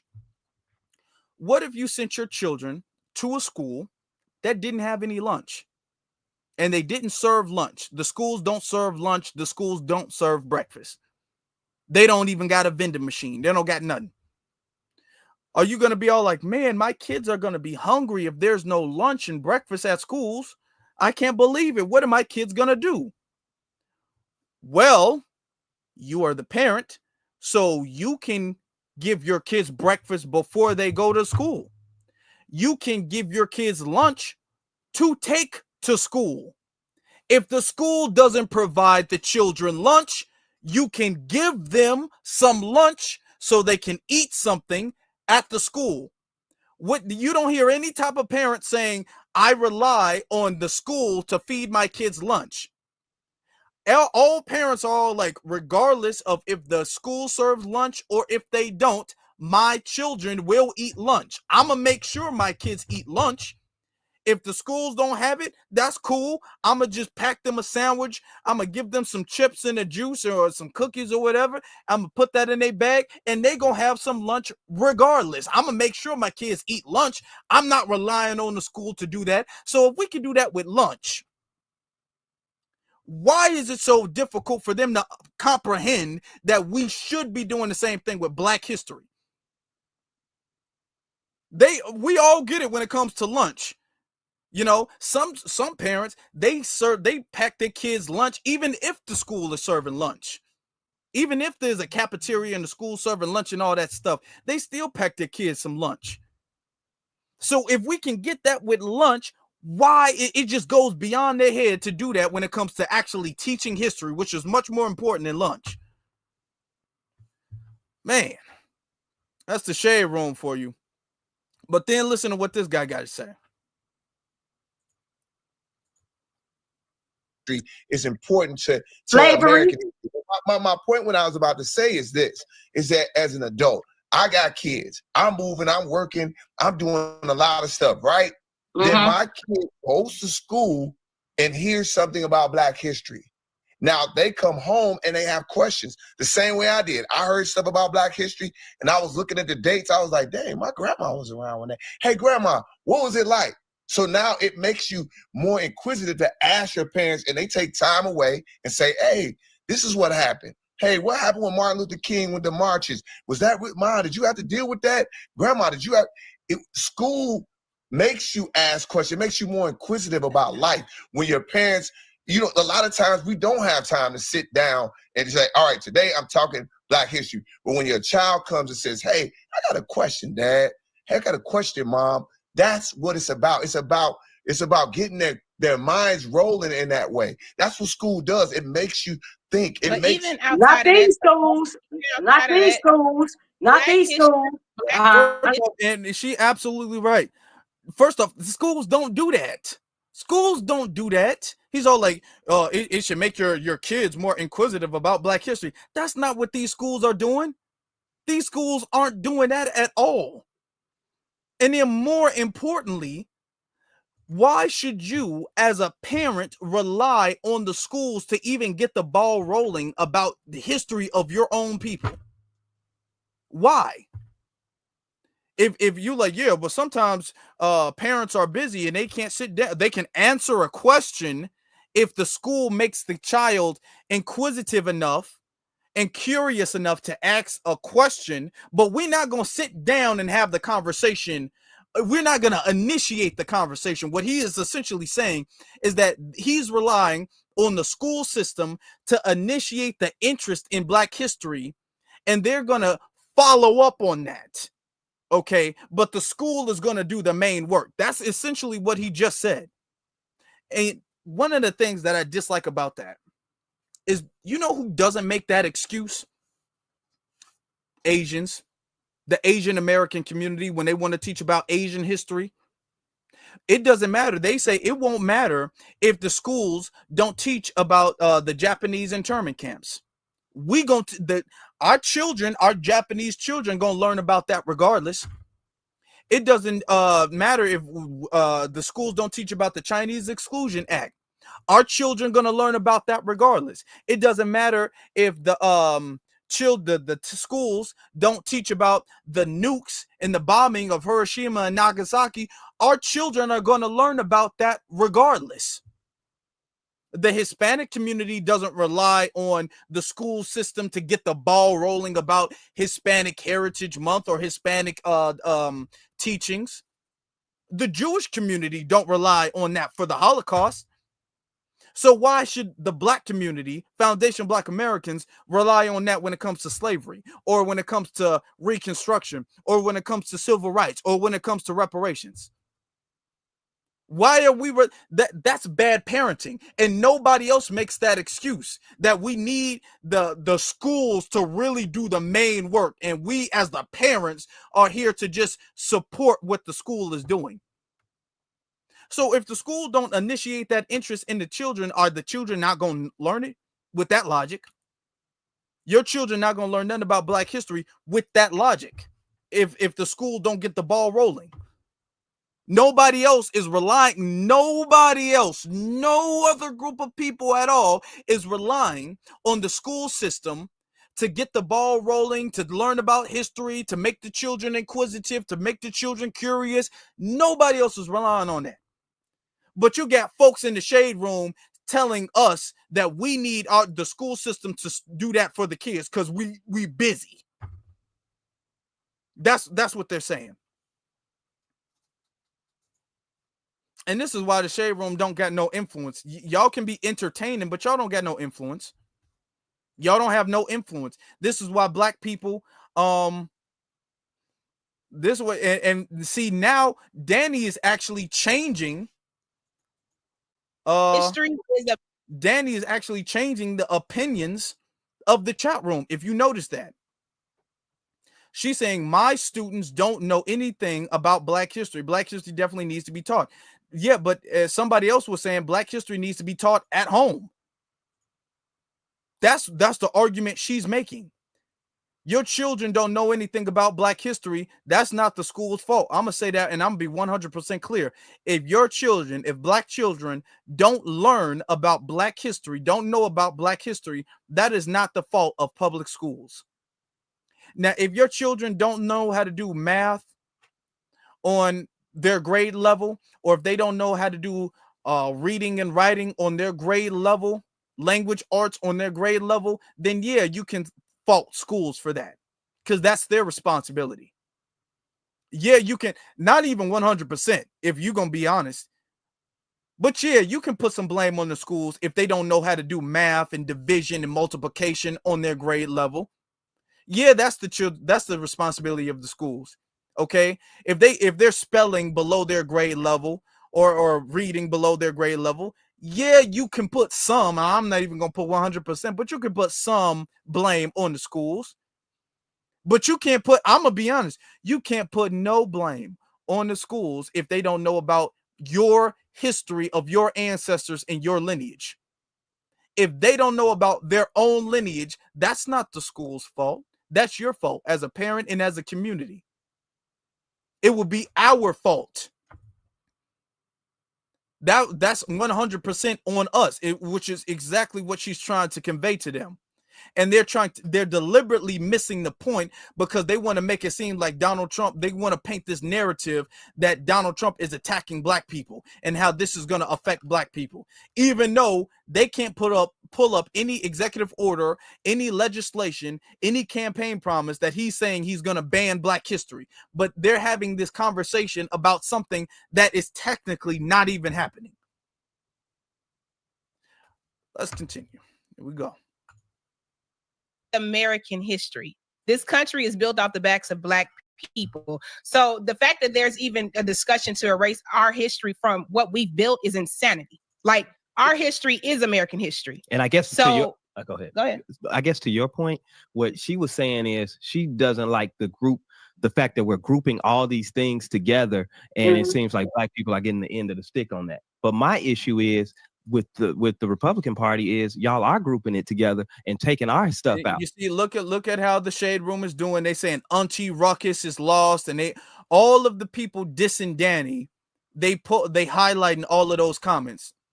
I'm telling you, they don't treat their guests very well at all. But okay. You know what I'm saying? If it's those certain things that you're passionate about, as far as like men participating in women's sports and different things like that, why isn't that just being taken out? That's not just the thing that they taking out. They're literally taking out everything of diversity, which includes us. Not really. No, they not. No, it don't. No, it does not. And notice how he skips over, and I know I'm pausing it a lot, y'all, but notice how he skips over the whole women and men's sports and stuff like that. In men and women's I guess it would be men and women's sports and men and women's bathrooms, because you honestly really don't see it the other way around, barely at all. But biological males going into places for biological females. That's kind of really how you see it 9 times out of 10. And notice they can't justify that. They can't rationalize why a male should be allowed to enter into a sports field or league competing against females. They can't justify that. They can't justify a male going into a locker room, a female locker room. They can't justify that. So they're trying to bring it up and skip over it. I'm like, yeah, I guess you're true about that, but what about all of the other stuff? We're included in DEI. No, we're not. No, we are not. DEI, we got the brand. We are the face of DEI, as everybody else is the beneficiaries of DEI. Just like affirmative action. The Black community, Black students were the face of affirmative action when the benefits were white women. The beneficiaries were white women and Asians. They were the beneficiaries of affirmative action. But we were the face. We were the stigma, okay? We were the ones who were the brand of that stuff. Hold on, let me put it back. Hold on. So I don't And then they say, yeah, our ancestors built this country. Not according to Joe Biden. Not according to Joe Biden. Not according to Barack. Not according to Michelle Obama. Not according to Kamala Harris. Immigrants built this country. According to them. According to the Democratic Party, this is a land of immigrants. It's not a land of black people. Black people didn't build the country. Let them tell it, because they don't say anything different from that. They say the country was built by immigrants. If you're going to say black people built the country, I fully agree with that. And I'm going to be honest, the only person we've seen in the White House say that is Donald Trump. Let's continue. I guess my question to you is, with Project 25, being in full implementation, do you think it will benefit black people? Do you think the Project 2025 will benefit people of color? No, and this is not Project 2025, you all. This is Agenda 47. See, what it is the people who voted for Trump, who actually know what's going on, and we know his agenda. We're not surprised about none of this. We are actually glad that everything he campaigned on, everything we mandated him to do, he's doing. So what's happening right now. It's no surprise to us. This was all on while y'all was saying Project 2025. We kept telling y'all to go on Agenda 47 because it laid down exactly what he's doing right now. So, but we know why, because he told us he was going to drain the swamp. And the reason why I'm so adamant about this is because, see, I'm in Chicago and it's Democrat ran from top to bottom for since 1931. So I'm dealing with this machine. And if they want to, if your party wants to make a change, period, I'm talking about in Chicago, they would have been did it. My neighborhoods, the black neighborhoods, are the worst. So when I'm talking about different things, Democrat Party is trash. Now, Republican Party, we never gave them a chance because we never voted for, we always voted blue no matter who. Now, let's go over here and not really giving them a chance, but their policies are better for the black community. They don't look, first of all, those illegals coming in, they was killing the black community. That was the number one threat because it was taking our jobs, displacing us out of our communities. So he even stopped the bleeding on that. And we're dealing with that in Chicago. So when you talk about, when you are dealing with an issue and all it is the Democrat machine, and you starting to see how the machine work because you experience it as a taxpayer citizen. My husband did almost 30 years CPD. And we can't get a business loan for a business, the TIF money or nothing to build up black communities. I mean, okay. I get it. It's a lot of passion in your conversation, and I definitely thank you for sharing your thoughts. And we do appreciate you for sure. For sure. Good luck with flipping Chicago red. Good luck. Look, when it flip, y'all gonna let me come back on here? We can't make no promises, sis. Thank you for joining the show. Be safe out there, girl. Be safe. Then they let her go. Now, they had another guest after that, so they might have ran out of time. But what I find very interesting is after she said that, and she brought up the illegals multiple times, they never acknowledged that. The Shade Room didn't acknowledge that. The Shade Room didn't just the things that they cannot justify or make an excuse for or create some type of rationale for. They can't do that. They can't make they don't even bring that up. Notice none of them at any point in time brought up the illegal immigrants. What she said was 100% correct, and they can't debunk what she's saying. See, that's the thing. When they have a platform, they will talk about, oh, there's all this gaslighting about illegals committing crimes. They will do that when they're all by themselves. But when there's somebody right there to scrutinize the immigration, the mass immigration under the Biden administration, they don't want to bring it up because under scrutiny, there's no justification for this mass immigration. There's absolutely none. Now, if they were by themselves, they would say that we're tripping about immigration. But when they're not by themselves and they know that there's going to be any pushback, which is why they close the door and don't allow any pushback, they don't even bring it up. I was saying this in my last live stream. This is why other channels don't allow, like Roland Martin, like Joy Reid, like the Shade Room. They don't allow call-ins. They don't, like we do here. We do here. We don't screen the calls. If you call in, you disagree, you can call in, disagree, you can call in, agree, you can say what you want to say. Okay, as long as it's not to sabotage the platform or, you know, be crazy disrespectful or whatever, you can say what you want to say.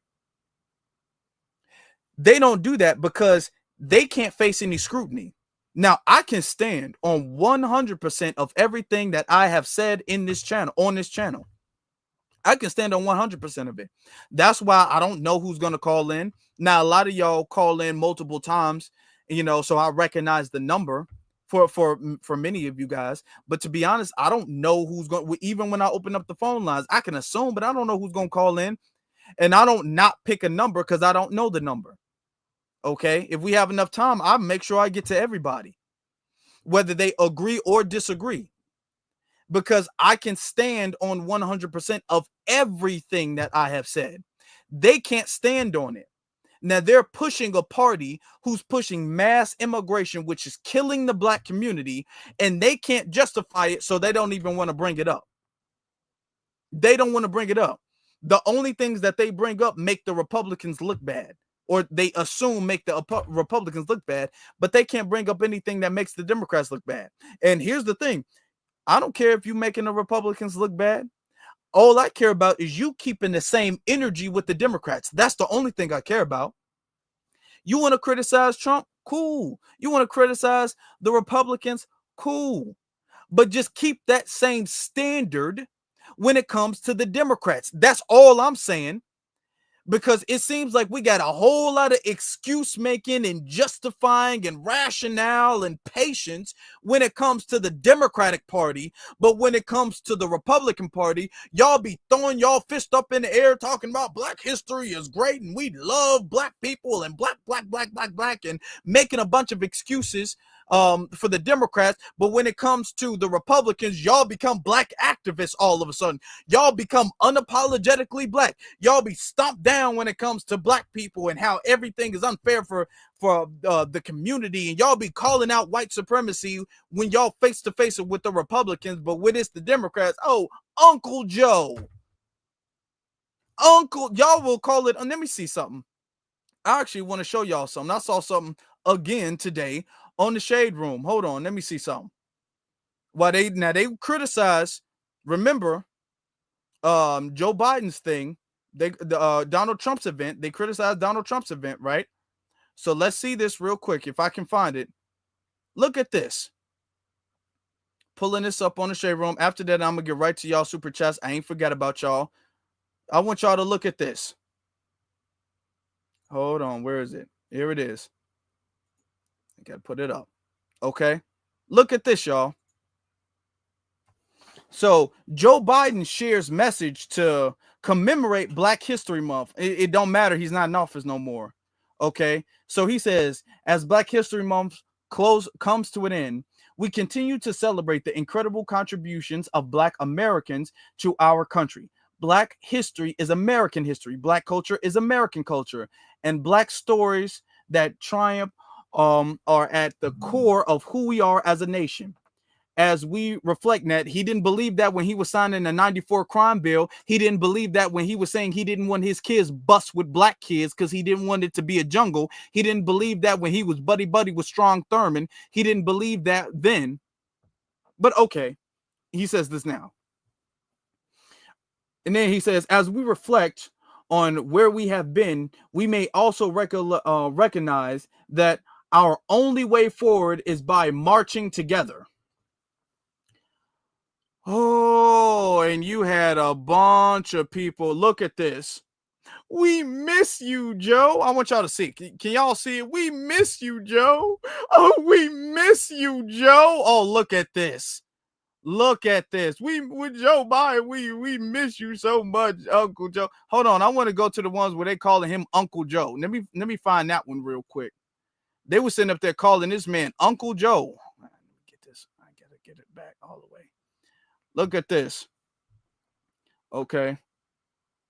And then look, we miss Joe Biden button with over 4,000 likes. Oh, we miss Joe Biden. The orange one would never, even though the orange one literally actually did damn near the same thing before Joe Biden did. Joe Biden has never recognized Black History Month like this before. He only doing it because Trump did it first. Okay, if we're gonna be honest, miss having an actual human being in office. Man, I'm telling you, Joe Biden can flick off crumbs from the table and they would lick it up. They wouldn't even pick it up.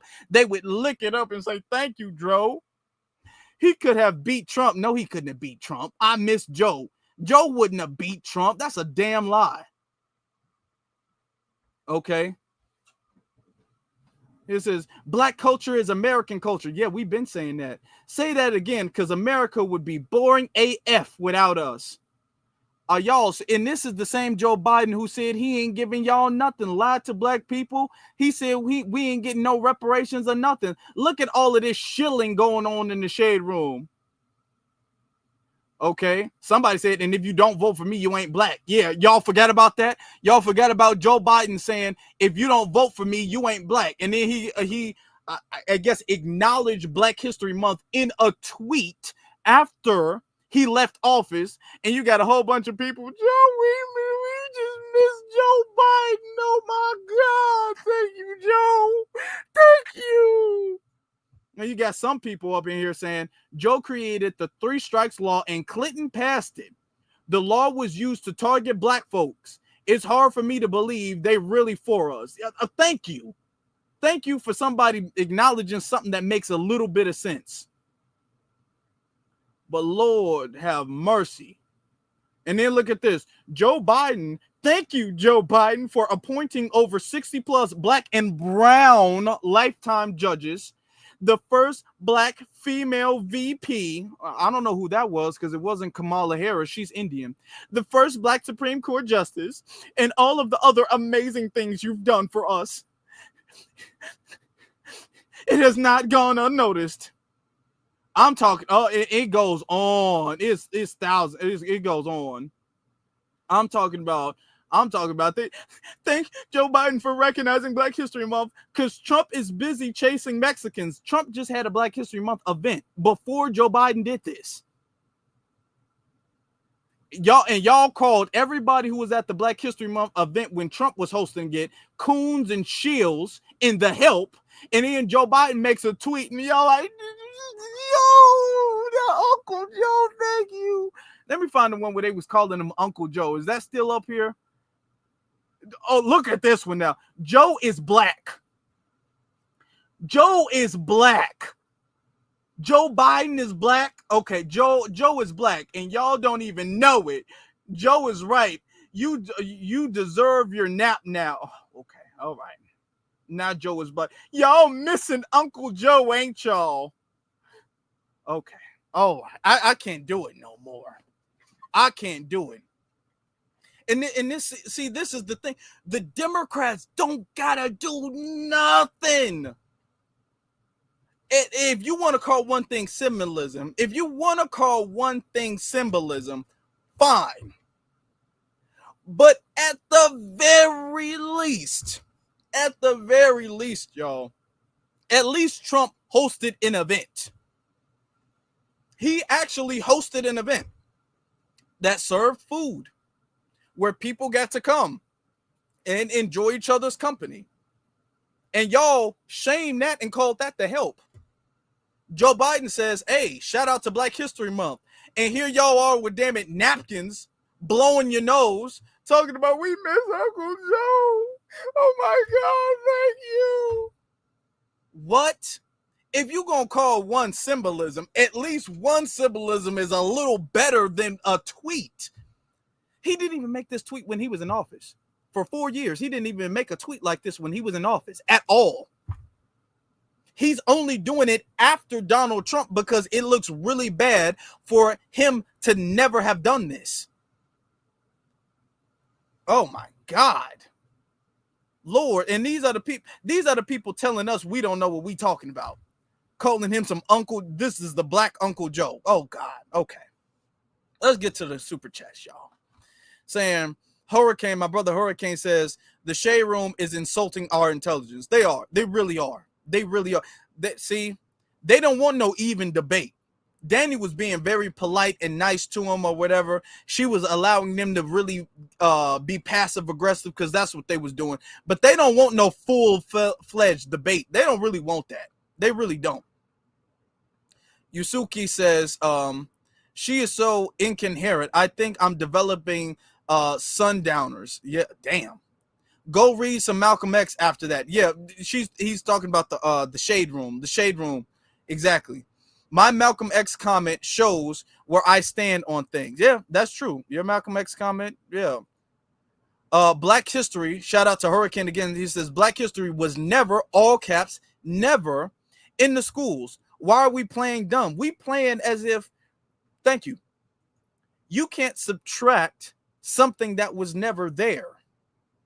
How do you take away something that was never there? If Black history was never there, how do you take it away? Black history has never been there. They can't argue Black history is there, but they saying it's getting banned. How do you ban something that was never there? Okay, but let them tell it. We should be in panic mode right now. He says again, he just told us he's lazy. He's a lazy dad. He did. He never should have procreated if he doesn't care to make time for his child. No, he doesn't. So if your school doesn't feed your children, are your children going to starve? If your children don't eat at school, they just not going to eat at home. If your children don't even bring up that they're hungry, do your children have to literally bring up the fact that they're hungry to you be all like, yeah, I guess I should make some dinner. I should cook you something to eat because you are a 4-year-old and you can't feed yourself and I need to feed you. But you have to bring it up to me for me to feed you. For all of the parents in the room, do your children have to ask you for food or do you just automatically know my kid has to eat every day? And I have to take the initiative to make sure there is food for my kid every day, regardless of if they tell me they're hungry or not. I mean, you think. And then, let me see. Let me see. Recia Media, I believe that's how it's pronounced, says the Heritage Foundation has produced a project plan every year since the Reagan administration beginning in 1980. That's very true. And the Heritage Foundation, which are the creators of Project 2025, they've worked with the Democrats before on multiple occasions. And they've created plans and proposals for presidents, whether they're Republican or Democrat. And some people say, you know what, I like it or I don't like it. Just because the Heritage Foundation has done that don't mean it's Donald Trump. Donald Trump has said, hey, I got a whole different agenda. Some of my stuff, they coincide because his agenda is conservative. So some of the stuff, of course, would coincide with Project 2025. And then some of the stuff don't. But it's not Project 2025. The UBO says the Universal Black Order celebrates Afro Elite as a part of the new black media. Oh, thank you very much. The Universal Black Order. I like that's cool. I like that. And thank you very much because it is Black history. I appreciate that. It says hashtag FBA salute. Hashtag salute to you. Thank you. But do you see what we're going through? Now, is rolling. Now, when you look at this picture of black people at the White House celebrating an event, call them the help.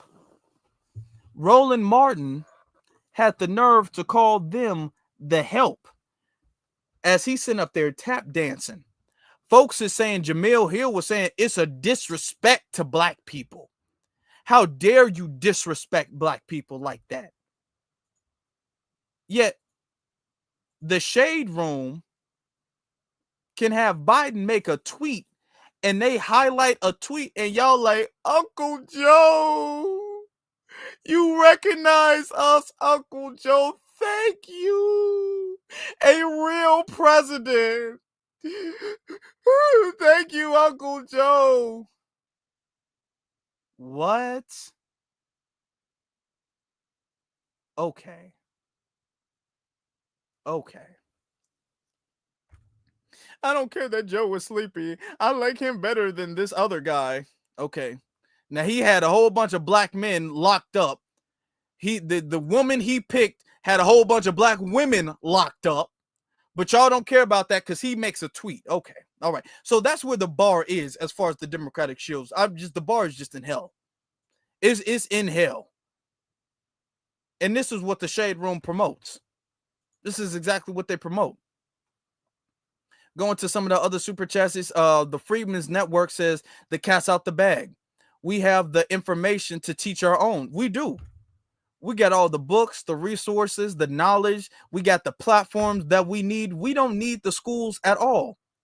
Y'all focus on math. Y'all focus on reading and writing and social and all of that stuff. Y'all focus on that. As far as the history, we got that. Because to be very honest, they need to focus more on that anyway. Our children are behind. Black children are behind. Not their fault, but it's the truth. They're behind in all of that stuff in the public schools anyway. Then Jay Boy says Jim Joe Crow did nothing for black people at all. But he made a tweet. Hold on. He made a tweet. Now, I mean, he didn't do it when he had any power. He didn't do it when he was in office for 4 years. But after he left office, he made a tweet. So let's give him that credit. Big ISIMY says, much respect to you, my brother. All praises to the Most High. All praises to the Most High. Thank you, brother. All praises to the Most High. Yes, indeed. Thank you. So, I mean, and the bar is just low. So while they politicizing black history and they trying to make it seem like Trump is taking away black history, I'm going to be very honest. And I'm not saying Trump is doing anything substantive. I'm not saying that Trump is giving reparations out or doing anything that we should be loving and cheering on or anything like that. I'm not saying that. I'm not out here buck dancing like Roland Martin was doing with Hillary Clinton. I'm not out here doing that. But at least what he was doing, I'm not going to lie, at least Trump's symbolism is better. Trump got better damn symbolism. At least Trump is hosting events. Biden is making tweets. And you got more people giving Biden a credit for a tweet than Trump a credit for an event. With monuments. Okay. No. Hell no. Tawanda, I see your Cash App. Thank you so very much. Yeah, family. No, we're not going. We're not going for that symbol. Here's the thing. We keeping the bar the same. If y'all mad that Trump ain't giving tangibles, y'all have to have, and they can't say it because y'all have to have the same standard. That's y'all problem. And y'all want us to get back on the Democratic plantation. I'm not getting back on the plantation without my coat. I'm trying to tell y'all. Y'all want me to sacrifice my coat for the greater good? I'm not sacrificing my coat. I need my coat with the hat. I keep saying with the hat because y'all gonna forget the hat. I want the hat. The coat gotta have the hat. My head not gonna be cold too. No, I want my coat with the hat. Now, family, also I want to make to remind you guys, we have another episode of For the Culture episode 5. Damn, this is the wrong image. Hold on, y'all. It's a wrong image, but that's the image for episode 4. Okay, y'all make sure y'all go support episode 4, which is up now. But we got episode 5 coming out. Hold on for 1 second as I pull up the image for episode 5, and the link to that is in the description.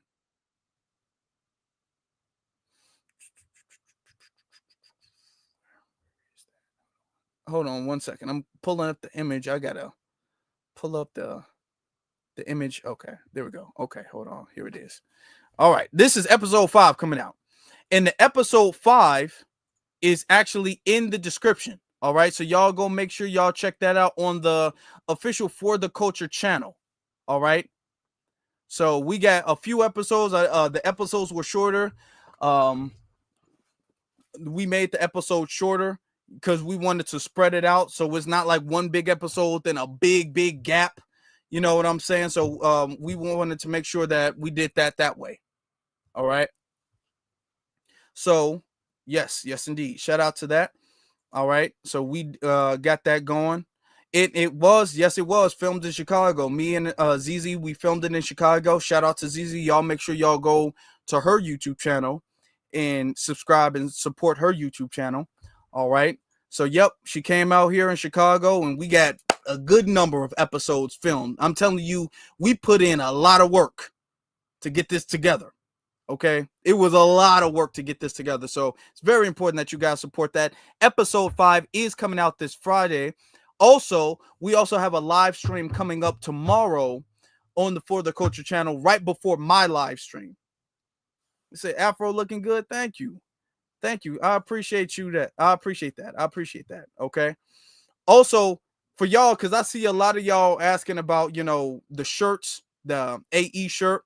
Y'all think it's cold. It is cold. Y'all can go to the shop and y'all can get one of these shirts. Also, this is where you guys can get the FBA. People love the FBA shirt. That's the best seller.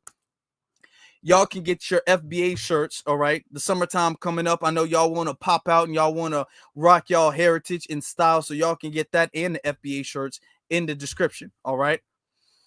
So I appreciate every single last one of you guys. And then I think Racia Media says much respect, since the whole 50 says much respect. AE B1 standing on business. B1 stay on code. Support my interest. Yeah, supporting my interest. This is what it is. Thank you very much for that. Thank you very much for that, because that does support. It helps expand. It helps with future projects. And I'm telling y'all, let me tell y'all something. Can't spoil. Let me tell y'all something. Y'all thought we was done. If y'all think I'm done, if y'all think I done got some good news coming up soon, can't spoil it. But I've been busy, and y'all about to see the fruits of some things coming up soon. That's all I'm gonna say. But I got some good news coming up very soon. I'm just gonna put it that way. Okay. I'm just gonna put it that way. I got some good news coming up for y'all soon. All right. Because I've been putting in some work, and y'all about to see what I've been doing coming up very shortly. All right. That's all. No spoilers. Just get ready. That's all I'm gonna say. And then Freedmen's Network says 2,000 black township around this country.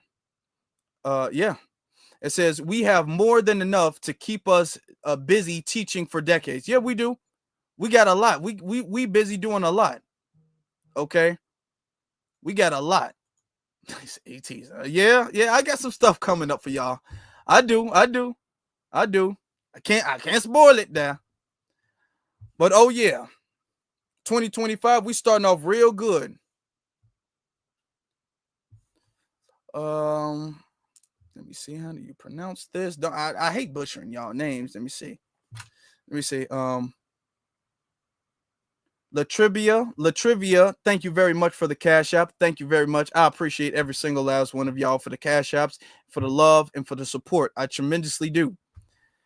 Now, with that being said, brothers and sisters, y'all make sure all of the links, y'all make sure that y'all can follow me, or y'all go follow me on my various social media accounts, which is Afro Elite on Instagram and then The Afro Elite on Twitter.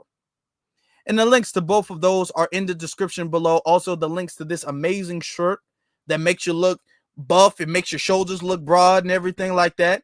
You know what I'm saying? You look pretty strong. Yeah, the link to that is also in the description.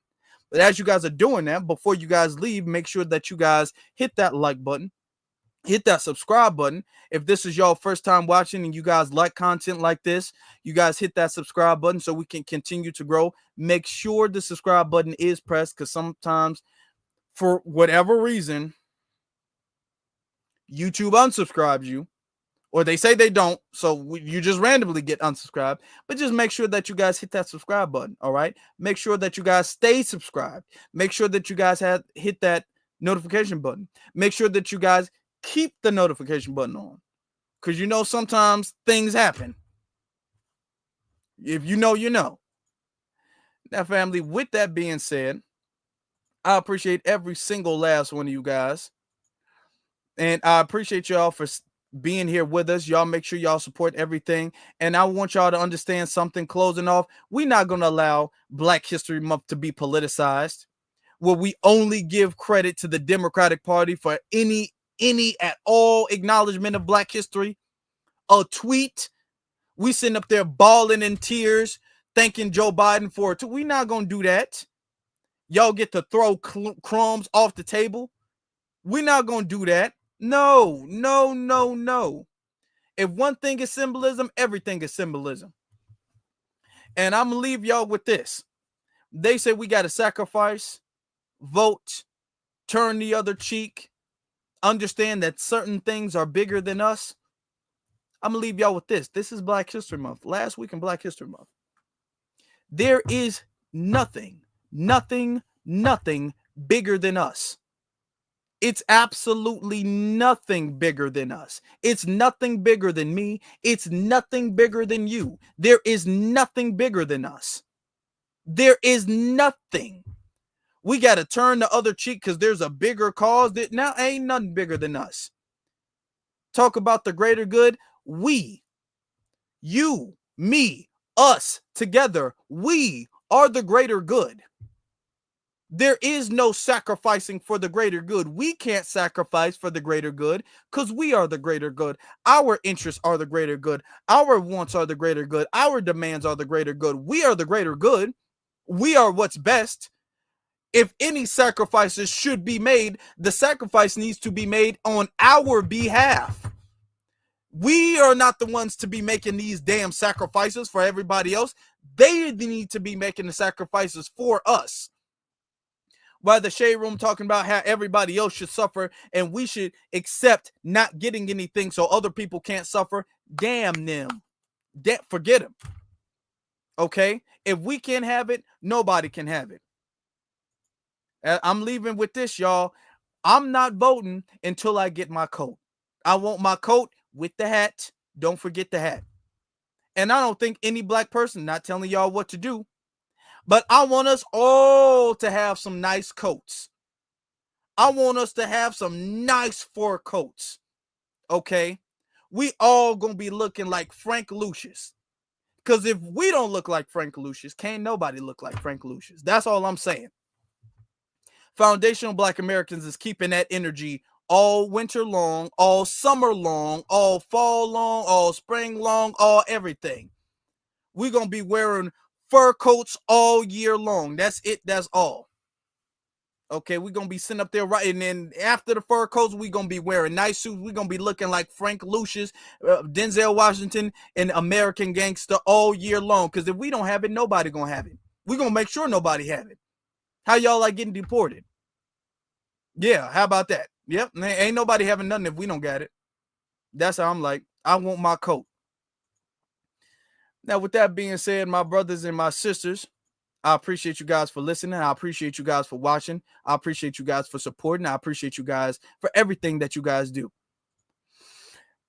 B1 salute to every single last one of you guys. Thank you guys for watching, and y'all stay blessed.